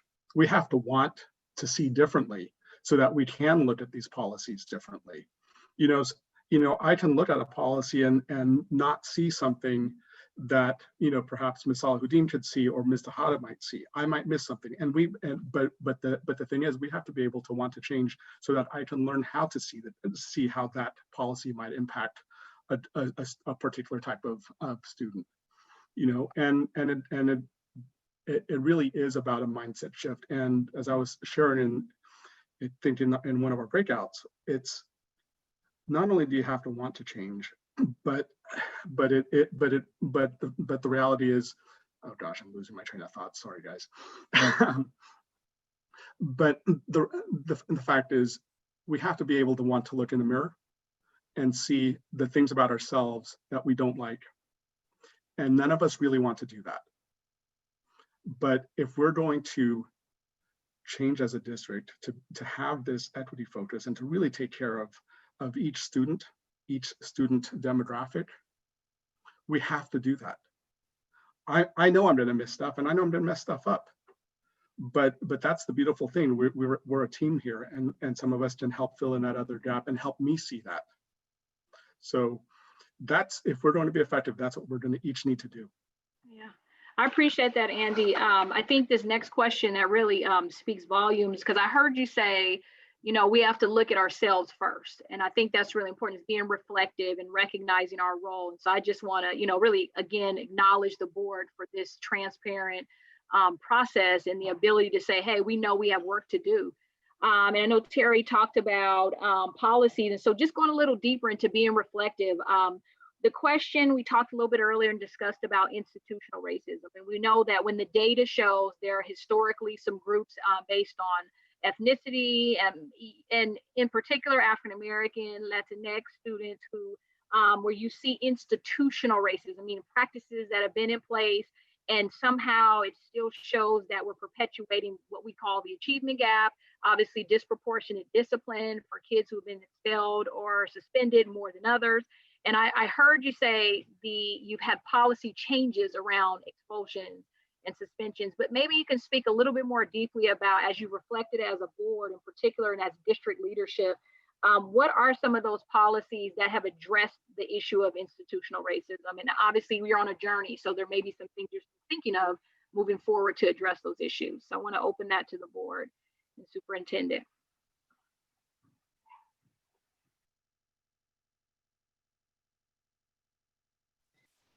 So we're talking about what we've done to date. I mean, I think not enough. Just starting, like this journey has just started really for me as a school board member and as our district. I think the first thing that we did and that I did was get trained on what I needed to do as a school board member to help address the issue. I was really kind of feeling frustrated and kind of hitting my head in against the wall and not being really successful and trying to push through different ideas or policies that I had, and because I just didn't know the right way to go about it. And so when I first started the training with Nicole, I started the training to start the conversation, but I didn't think I needed to learn anything. I'm like, I have this nailed. And then I'm a woman of color. What do I need to learn about institutional racism? But with Nicole, I really learned about the history of education, because before I started all this, I would go around saying things like education is a great equalizer, right? I would say that all the time. And then, no, it's not. And I don't even know why I said that, right? I didn't realize how indoctrinated into the system I was, and that if education was an equalizer, it's part of the system and part of the problem. So I think that is where, for me, was really understanding what the problem really is with the educational system and the part that we play in holding up systemic racism and bias. And so now it's really like, how do we go about tackling that so that the students who leave here have enough tools so they can continue the fight of dismantling. Got it. Thank you. Historic inequities. Yeah, that's powerful. We have a few more minutes, so I want to have Nick jump in, and I have a couple more questions for our students and also our chief as well to get their perspective. So Nick, go ahead. Thank you, Nicole. Yeah. What are we doing, right? So I think a lot of us have approached being on the board with different lens, with different experiences. For me, being from here and working in education as a youth worker and as an activist and a community organizer, and learning all these things in college as well, through ethnic studies. One of the first things I thought about becoming a teacher was to implement that through my work. And I switched from general education to special education, and it opened up an entire new lens of education, to me. And of course, I was working with students with special needs and treating them with equity, but understanding how to reach students where they're at, meeting them more than halfway.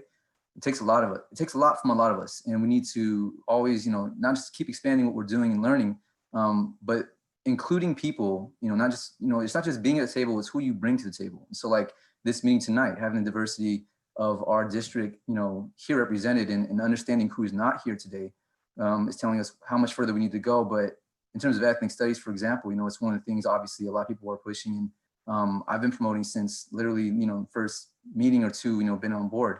San Francisco passed it in 2014 when a few of us had joined, and of course, some of us had already been here before. It shouldn't take 5 years to integrate these things and implement them, but we have a lot of resources here. I know there are people here from San Francisco State as well and have done great work. And so I think the action comes with really finding ways to implement it as soon as possible. In this movement, and in this moment right now, I think we have a lot to work with. And so looking forward to that. Awesome. Thank you. I appreciate that perspective. And we'll have another question also about ethnic studies in a moment, but I want to move to another conversation just around our kind of community partnership, and specifically our police department, knowing that there's been kind of a global conversation about policing in communities. And I'm, really thankful to hear, of the positive relationships, but also the reflective, journey of wanting to be better and better. And so again, I want to ask for our police chief for Daly City, who's on the line. Again, thank you so much, Patrick Hensley, for giving us your time, because we know you're super busy. So just maybe give us as a community, because there may be some misconceptions and maybe some emotions around obviously what's going on around the nation, but maybe share with us what is the role and relationship of the police within like the school district. Give us a little context.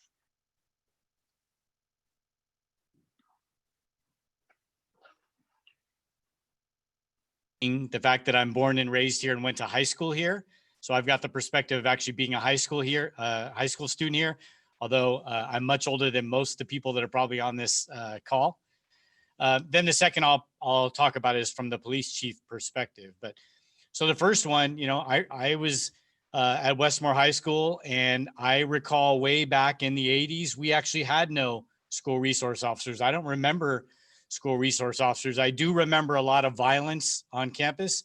For those that have been around as long as me, that was around the time that Ceremony High School was closing. And there was lots of problems with the Ceremony High School students kind of being funneled to both Jefferson and Westmore, and what that looked like, which really wasn't all that great.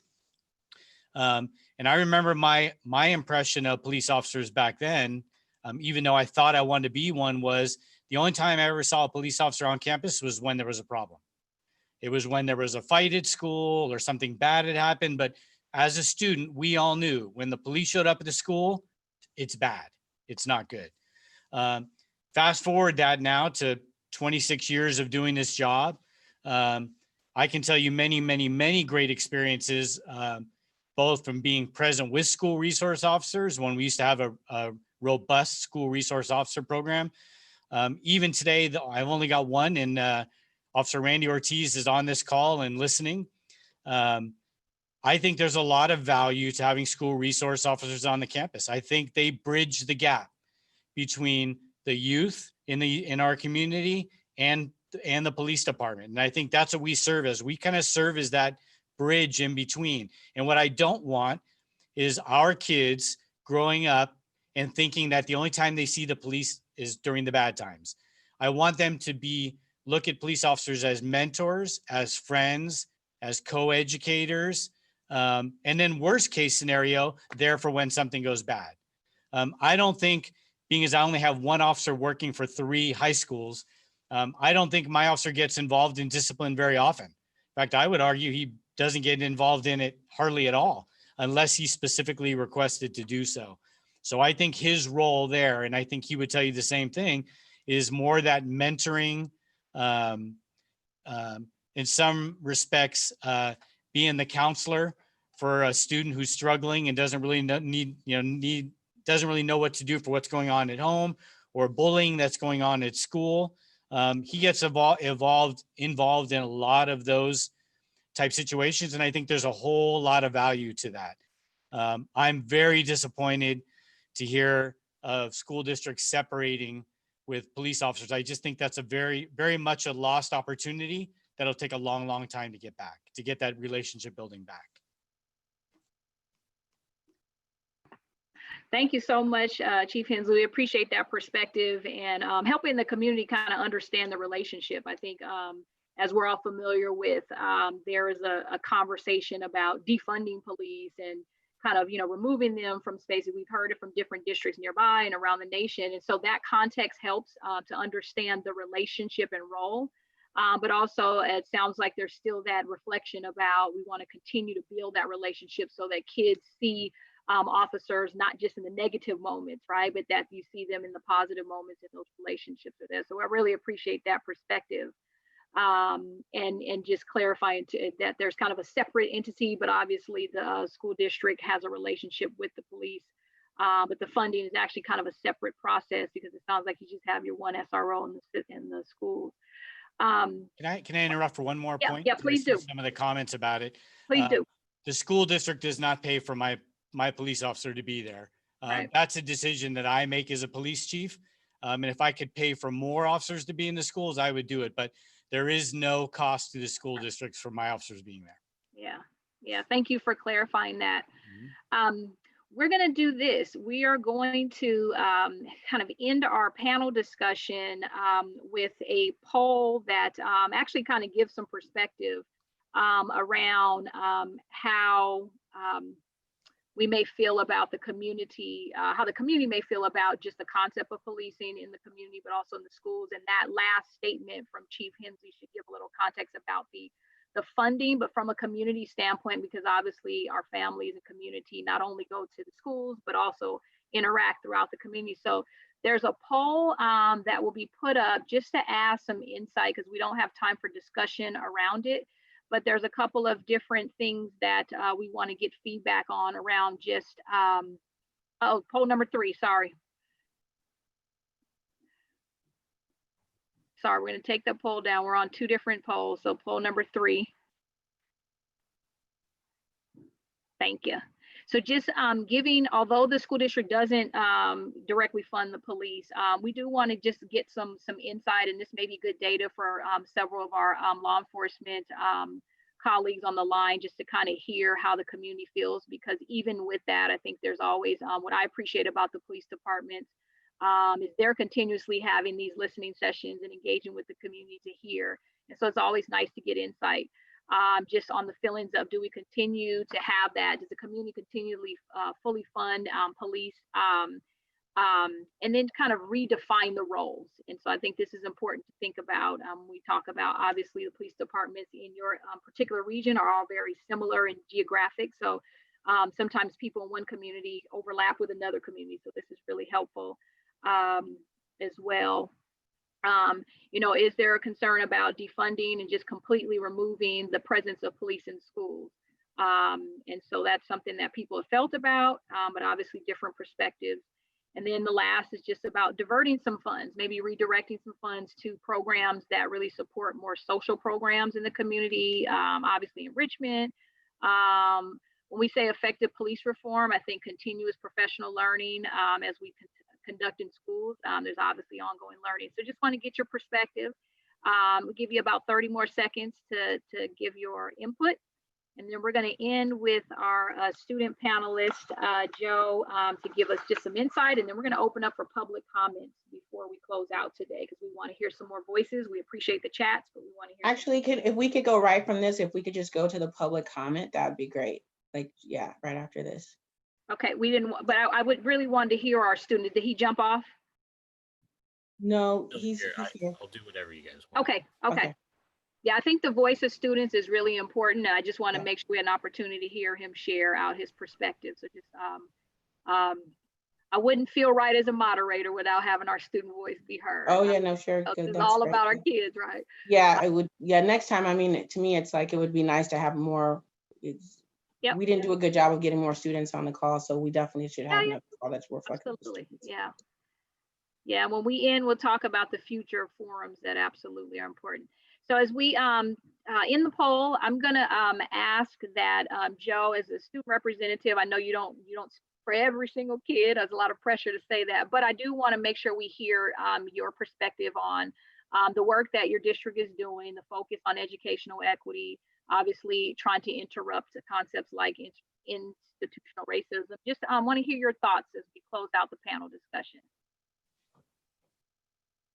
I mean, I served as a student trustee this past year, and I will again next year. And I think that, you know, working with the board, I've seen that, you know, the JUHSD Board of Trustees is one of the most, you know, hardworking and dynamic and dedicated groups of people I've ever come across.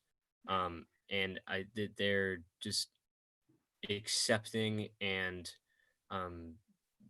absolutely supportive of everything everything I've wanted to do, everything that, you know, other trustees, members of the Student Advisory Council, they're all about, you know, through my position, that they're always telling me they're all about student voice, all about student voice, and I've seen that, and I've, you know, they're not just saying that when they tell me that, and I think, you know, their dedication to student voice is, you know, proof enough of their dedication to, you know, getting everyone's voices heard, whether, you know, different communities within our district, students, adults, parents, teachers, everyone, they're all about representation.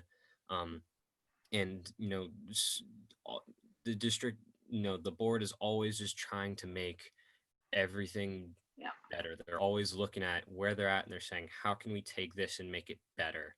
And it's, you know, truly inspirational to be a part of. And I'm really happy for everything we've done so far. But, you know, it's never enough. And especially not with this group, it's never enough. They always want to do more. They're always striving to just make everything better. And, you know, because of that, that's why I know I wholeheartedly believe that, you know, if there is, you know, the changes that we want to see in our district, we'll make it happen. We're that dedicated. And I know that, you know, we'll see that through. Yeah, powerful. We appreciate your perspective, Joe, because ultimately, I saw in the chat earlier, you know, how do students feel is always going to be what matters in this work. So as adults, we can change policies and practices and work really hard, but ultimately how it lands on you all as students and your peers is important. So we appreciate your perspective and glad you'll be back with them next year to roll up your sleeves and pull some students along and be a part of this, because we definitely don't want you to try to shoulder the burden. And we know that we had another student who was unfortunately wasn't able to make it, representing the Black Student Union at Jefferson High School. So we know there's several groups who are really focused on addressing these issues. And so again, thank you, Joe. So lastly, what we're going to do to end our time is open it up for public comment. And so the way we're going to do that is anyone who wants to share, please raise your hand. And I am going to do my best to get to each of you. Again, continuously use the chat feature because I think that's a great way for us to be able to share out. But for anyone who wants to make public comment where the board, trustees and district leadership can just hear comments that you want to make, we're going to give you 2 minutes to do so. And I'm not sure if the timer will show up on the screen, but as moderator, I will remind you when you have about 10 seconds left. I'll just give you the sign. And just to quickly say, the raise your hand feature, if you click on participant, and then you'll see the raise your hand and the list of participants over there. All right, so we're going to open it up to public comment, and looks like we do have our timer on there. So I'm going to start. Let me open mine back up. I lost everyone with the timer. Sorry. Where'd you go? I lost you. There you are. All right, so Adam Kubi, thanks, Adam. You can jump in. Hello. Good evening. I'm here representing the union and also as a teacher at Jefferson High School. I have 2 questions. One question is, as we've been having this discussion about the role of the police department on our campuses, what does an ideal situation look like with a law enforcement officer, a police officer on the campuses, and what would be the ideal environment for the working of the school and the police department together with this law enforcement officer on campus? And then the second question is about coming back to school in the fall, at-home learning, possible hybrid systems. What are we doing as a district to make sure students in this first couple weeks of school are taken care of socially, emotionally, and then addressing the social justice concerns and the issues that we've talked about tonight?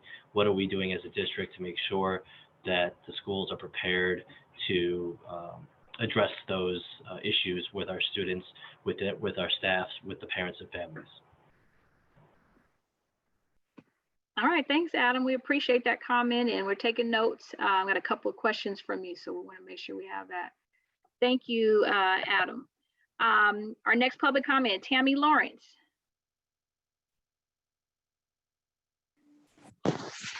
Hello? Yes, Tammy, go ahead. Hi.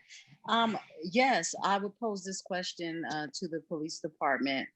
What is it as a police department that you can do internally to assist all the police officers that serve the community with making Black and brown people in Daly City feel safe? It's an issue that has been a hindrance for many, many years. It exists till this day. And it would be nice to know what exactly is it internally that is being done to provide that safety mechanism that we all can feel as citizens in Daly City, particularly. Okay, thank you, Tammy, for that comment. Thank you. And question. Yep, thank you so much. We're still open for public comment. So does anyone else have any public comment? So I don't see any hands raised. I am going to say that No, there's one, Michael Rubin. All right, Michael, go ahead. Thank you. Hi, my name is Michael Rubin. I'm a math teacher at Jefferson High School. I'm going to lean into the discomfort here. As I think about police officers on campus and what the chief said about how the SROs bridge the gap between students and the community, I found that statement really problematic. And I think it's kind of emblematic of why SROs can be a problem, is that they're viewing our students as not part of the community to begin with.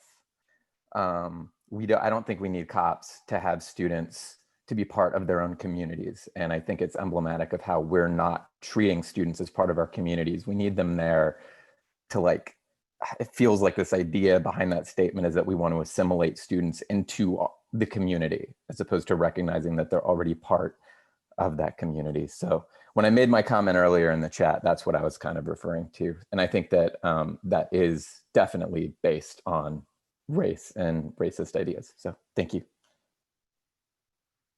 Okay, thank you, Michael, for your comment. Next, Gustavo. Hello, good evening. So my name is Gustavo. I work at SF State with a college program for first-year students, mostly Black and brown. I wanted to just kind of make 3 points that I saw that came up. First, I think as a former high school teacher at South San Francisco High School and just kind of working with students in this district, it's important that we invest into them, right? I spent over 40 grand, right? Going to USF, to go to the urban education and social justice program. And then coming back to my district, I had to pay for extra credits, as a process to become a first year teacher. I think also as a person of color, we tend to also be dealing with systematic racism. We tend to not be homeowners. We tend to be struggling with housing costs. And so we need to invest in a holistic health approach of how do we bring in teachers of color into our districts and invest in them. Also invest in them in regards to leadership positions, grow your own type of program, invest into people of color who want to take up and become a principal or a superintendent or whatever that is. I think that's also key. Also, we need to incorporate ethnic studies into the budget in some way and not make it seem as this kind of elective class where there's only one class there. I've seen ethnic studies programs be cut at my former high school where it was actually 6, it went down to only 2 classes. So we need to make sure that it's in there and it's not just temporary because it's the in thing to talk about racism right now. The other last thing I want to say is that we need to, if we're really serious about this conversation, the district needs to invest in studying the school to prison pipeline and with the person that talked before me, the realities of, that contact with police needs to stop. We need to get rid of those zero tolerance policies that push our students into the incarceration system and look at that data, because when we suspend and we expel students, they can't take advantage of opportunities that the school is providing. So we really have to look at that and be very willing to invest and fixing that, bringing in organizations that are doing this work, not having to look too far outside, but there are a lot of people in our community who are doing work to stop the school to prison pipeline that you can easily bring in and open the doors for them at this in the district, and bringing in those experts. And lastly, I'm sorry, I know I'm over time. My last thing is that we should also invest into these institutions, right? If we want more teachers of color, if we want more people to, you know, look look like the demographic of your students, you know, you should be bringing in partnerships with programs like the Ethnic Studies program at SF State, like those programs that are trying to develop teachers of color, and so that you're always drafting new teachers and new people into your district that look like the demographics they're serving. Awesome. Thank you, Gustavo, for your comments. We appreciate that. Next public comment, Leanne. Oh, can you hear me now? Yes. Okay. So I think one of the points I also wanted to emphasize was, again, inclusion of the students in this process. And within the district, I think also looking at the different high school classes, because it's funny how students look at freshmen, sophomores, juniors, and seniors, and so on. Like, oh, the seniors don't talk to me, I'm a freshman, you know, that kind of a thing. So also not just looking at race, but also you kind of, people don't think about talking about that, but the class, you know, the different ages, you know, they kind of segregate themselves already in that respect socially, I think. Trying to bring back things to high schools, like whether it's, I know they took out home ec, they took out, you know, a lot of practical skills, even social skills, or how to problem solve in difficult situations or that sort of thing. But mostly I think it's including the students in the process and trying to have representation from all the different classes, like, you know, the 9th graders through the 12th graders.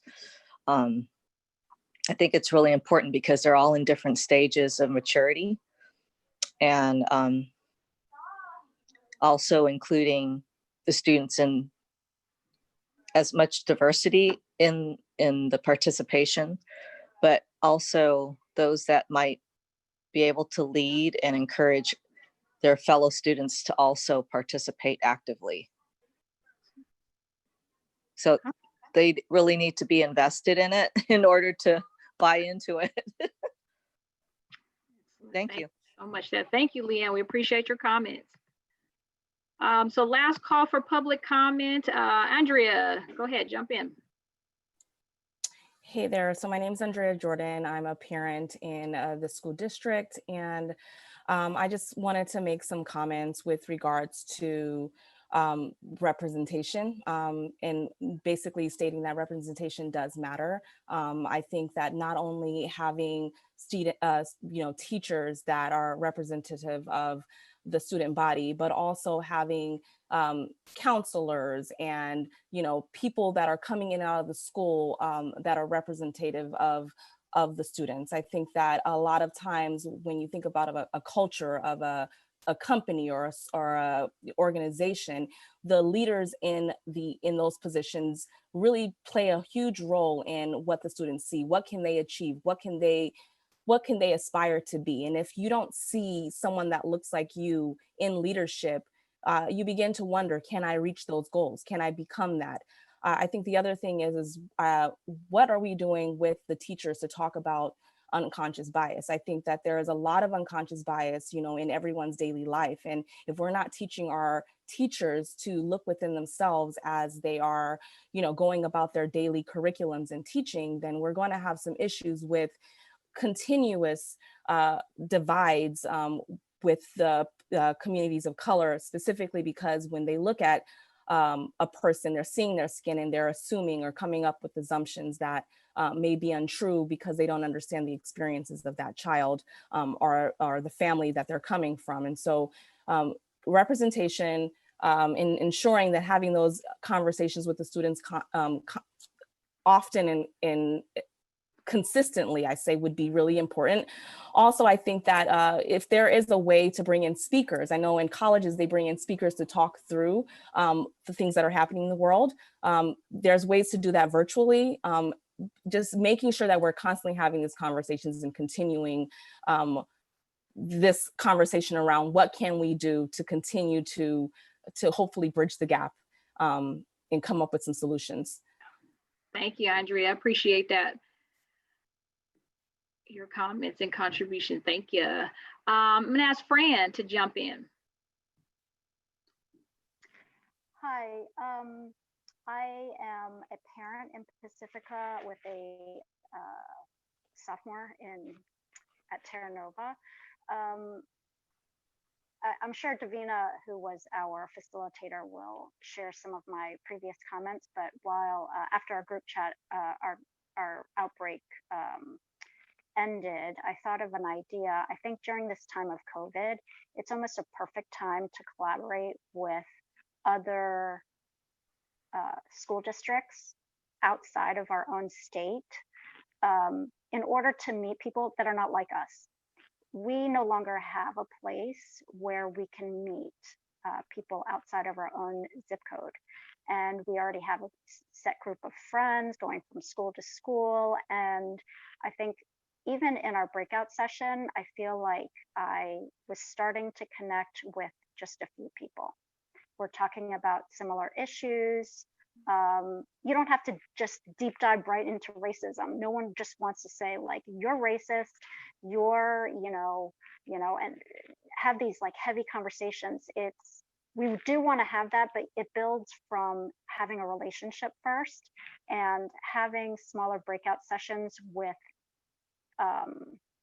people in other school districts where there is more diversity and force them to come together. That's kind of where it all starts and everyone can kind of start over that way. I don't know if that's something that is feasible, but it's also an easier way to have the representation that we're currently lacking. Thank you. Thank you, Fran. We appreciate your comments and contributions to the discussion. Thank you. I think I saw Dorothy's hand up, but it looks like Dorothy put her hand back down, so I just want to double check. Dorothy, did you want to make a public comment? All right, sounds like no. Not at this time. Okay, sorry, I thought I saw your hand up. Thank you. You did. Okay. Well, you know what? Maybe I will if I may. Right. I just think that with all of this, this learning and all of these wonderful comments that are for the children. At the end of the day, we want to do this because these are our future leaders. That I think that it always has to be, or for me, because my child has learning disabilities. A lot of the children that do have learning disabilities are going home to parents that English is not their first language. So I think we need to extend somehow the opportunities to help the children with their homework, with their studies, because they're not going to necessarily be getting that at home. And particularly with the COVID and the at-home learning, it has become a challenge. I personally have worked full-time, have a disabled husband and a child who's been doing with disabilities at home learning.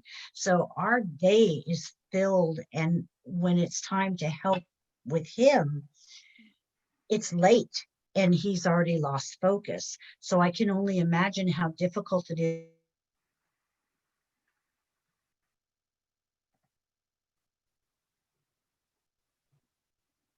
are limited. I think that needs to be, if we can filter that in. All right, thank you, Dorothy, for your comments and contributions to the discussion. Appreciate that.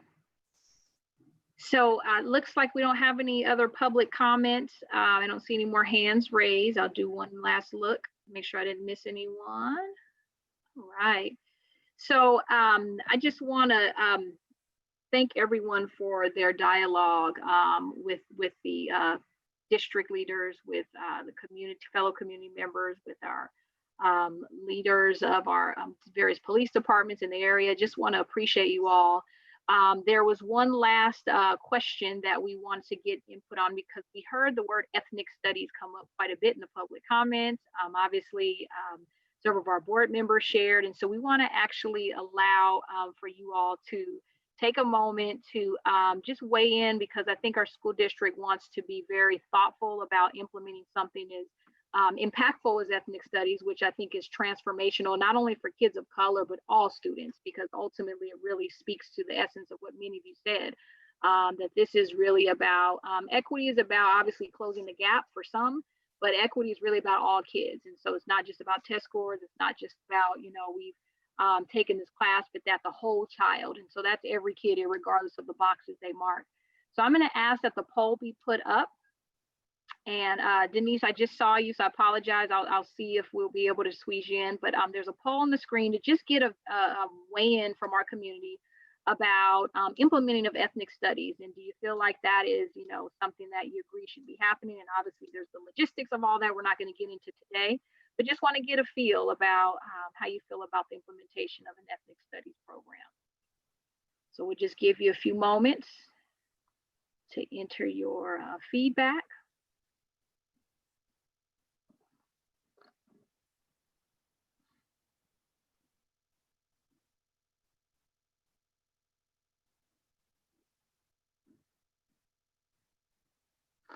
Nicole, I have a question.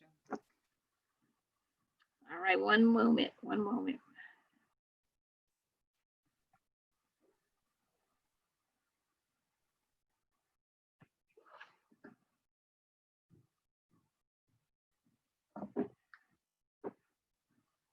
All right, give us about 15 more seconds. We almost have our input. Which again, all this information is really helpful as we listen to you as a community in multiple ways, which is appreciated.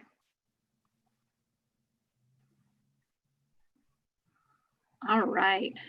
So as we end our poll, we're just showing you that we have quite a few folks that strongly agree that ethnic studies is a program to implement, and quite a few folks who agree and a few who don't. And so this speaks to what I want to say, the district definitely being strategic about how to implement something so important.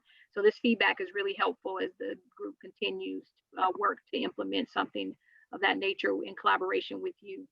And so what I want to do is, we did have one more public comment. I think I'd cut you off. And then I heard someone say they had a question. I apologize, I couldn't see you.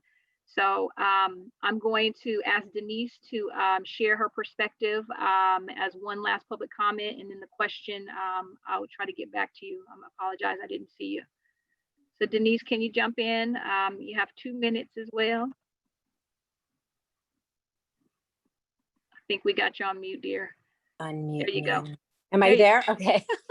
I agree that we should start up some kind of ethnic education, because in our community, we have a lot of people from a lot of different backgrounds. But I feel really strongly that, you know, we should treat all of the kids.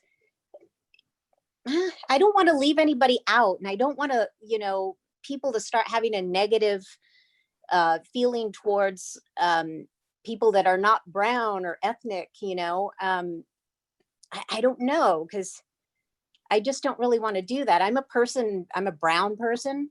You know, I'm Mexican, I'm Spanish. My kid, I had a really bad experience with my son at Jefferson, and a lot of people assume that he's a white kid. He doesn't have like a Latino last name.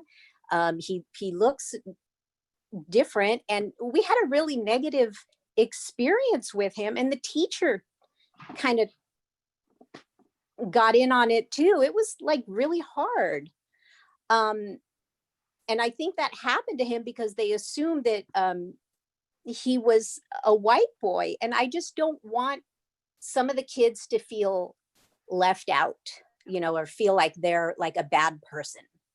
So yes, I do want to move forward with like some sort of ethnic studies so we can learn about all the different cultures that make up our community, but I don't want to leave anybody out either, you know? Yeah, well said, Denise. We sure appreciate your comment. And I think that as the district explores the implementation, that's probably something, that's the kind of purpose of ethnic studies, is to really explore all cultures and acknowledge the value of all. So we really appreciate everybody's from someplace, you know? Yeah, we appreciate that perspective. So we are at the end of our time, and I always get sad at this time because I always say there's never enough time for this type of work. But I just, again, want to acknowledge the Board of Education, Superintendent Deloria, our police chief, Hensley. Joe, thank you again as a student representative. We really appreciate you. And all of our facilitators who jumped in and just made it happen. We just appreciate you. And as well as every single community member who's on the line who spoke or didn't get to speak. I am just honored to be in this healing space with you. It's a journey. It's not a check mark. We did it today and all of a sudden things change. This is a journey and it requires a community to come together and heal and acknowledge the pain. And so we know today you should be feeling a lot of non-closure right now, but we appreciate you staying engaged, experiencing discomfort, speaking your truth, and of course, being okay with non-closure. There were things that were said that we may have agreed or didn't agree, but I tell you, perspective is powerful. And every last one of you who shared your perspective is so valuable in this space, because truthfully, to make change, I work with a lot of districts, a lot of communities, and I will say I'm super encouraged by the collaboration of your district. I have to say that, and I am not making that up. Your collaboration today has really inspired me. So I just look forward to continuously supporting you in the trenches, and just want to leave you with saying, stay encouraged. So I'm going to pass the virtual mic over to your board president, and just again, appreciate the time with you all and look forward to the great progress you'll make together. So thank you. So first, I just want to thank Nicole Anderson for leading us through this. Thank you, Nicole, for being here and being part of our talk and helping us with this work. Secondly, I want to thank all of you. I just learned so much today, and there was a lot of positive feedback and things that I think it's going to be another one of those sleepless nights, because I'm just going to be mulling this over in my head and won't be able to sleep. I was thinking, like, how do I want to wrap this up? And so Nicole posed a question to us during our training, and when she taught us about the system of education. And one of the things that she taught us is that the system works, the system isn't broken, right? It's working the way it was designed to work. The system was created, the educational system was created to create inequity. So I think we just first have to acknowledge that. And then the question is, can a system that was designed to create inequity, can we use that system to dismantle it? And the question, that is something that I still don't have the answer to. I don't know, but that's why I'm here. And that's why I wanted to get as much information from the community as possible, because this is not something that one person can do alone. It's going to take a community working together. I think that we need to reframe when we're talking about certain things, when we're talking about ethnic studies. I think that we need to talk about, it's not for me, what ethnic studies means is that we're just really teaching history. We're just really being reflective of the true diaspora of the American nation, and not just telling one story. So in our literature, in language, in history, even in math and science, that we are being fully inclusive of all the people that had input in the American story to that educational knowledge. And that is not what we're doing right now. So it's not an exclusion of anyone. It's not teaching hate. It's actually an inclusion, because in my view, ethnic studies is more about learning about a particular culture, even though that's a piece of it. For me, it's giving our students the tools that they need to dismantle a system that has been running strong for decades, for hundreds of years. And so that to me is part of what we, as our job as educators, is making sure that when our students leave here, they understand the systems of inequities. They understand the part that we all play in it. This is not a us versus them, we all play a part of it. And then we understand our role and how we work together to dismantle it so that we can be truly a United States of America. So, you know, and then, you know, we move on to other things. I was like, that's a huge ask. But I feel like I'm excited to finally deep dive into this work. I think we're ready as a district.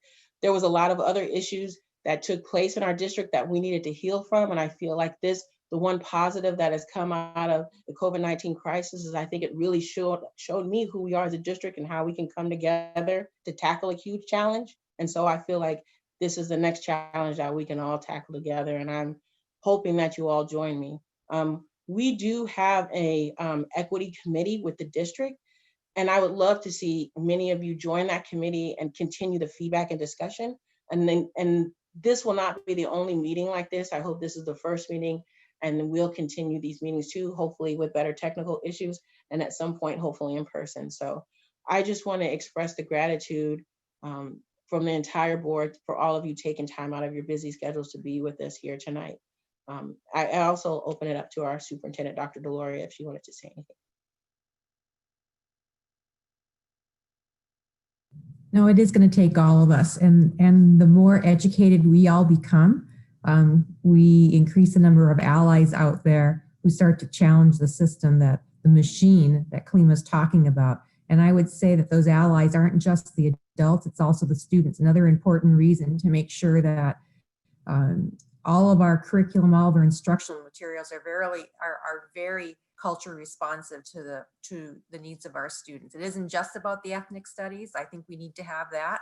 Hopefully it's not a one and done situation, but it would be great to be able to walk into any classroom and see the demographics of our students represented in the curriculum and the materials that you see in the classroom. We're getting better, but we have a long way to go. And I'm just really grateful that you're all here tonight. I can't do this by myself. The board and I can't do this by myself. Even the district, we're going to need everybody together on this. So really grateful for your time and being willing to go through a couple hours of discomfort. Thank you so much.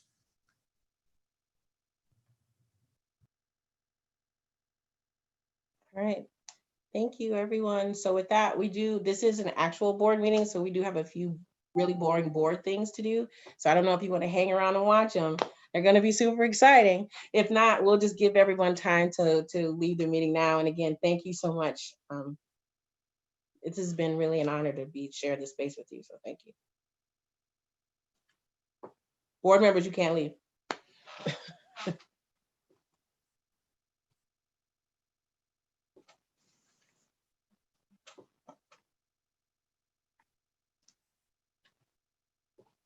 Hey guys, I actually I have the agenda up, so I'm like, okay, yeah.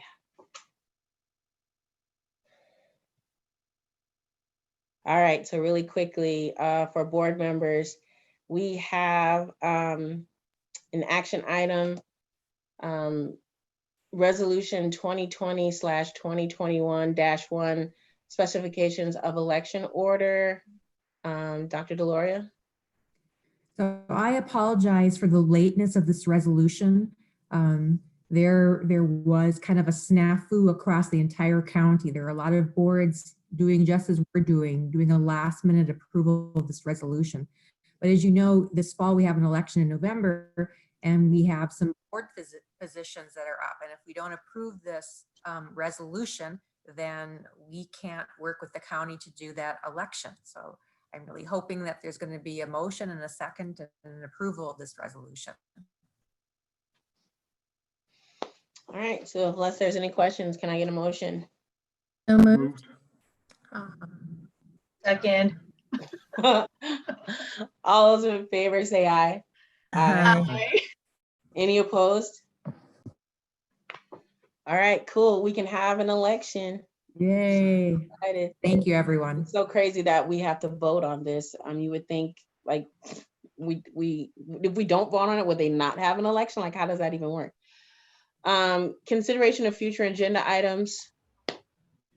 I know that we should, I don't know if we need to bring it back to approve, but I think everyone got contract or for Nicole to continue this work with the equity committee for year 2. So I think at some point it's just figuring out the dates for those meetings for us so we can get them on the calendar so we can continue talking about this and keep the discussion going. So if we could just add that to a future agenda item to have that discussion so we can get it on the calendar. And with that, anything else? Yes, I'm sorry, Dr. Gloria. So is our contract with Nicole restricted to working with the board only this year? Is that what the board's thinking? Okay. Nope, it could be she is happy to work with whoever we put in the room. Okay, thank you. Any other comments or any other items for future agenda? Nope. All right, so can I get a motion to adjourn? Motion to adjourn. Move to adjourn. Second. There you go. All's in favor? Aye. Aye. All right. Good night, everybody. Thank you. Wait. I have Thank you. something. Can I say, Good job, everybody. Hold on. Can I say something before you guys go? No. Oh, yes. Yeah, go ahead. Please. I have something to say.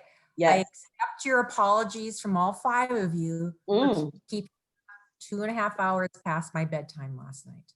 So okay, can we just start with we are not the ones that sent us a 78-page presentation. 78 pages. Right. Thorough. It was thorough. It was. It was necessary. We can't but it deny was that 78. at all. Oh my God. Can you imagine the old tax days if she had the first time it got sent to me, I said, oh, no. It was like over 100 slides. I go, oh, no. And It was, I spent 2 hours Sunday afternoon, went through page by page, and wrote out all my notes, knew what to email you. So there we go. Yeah, I feel like we have just never left this Zoom meeting. It's just been an ongoing Zoom meeting from yesterday.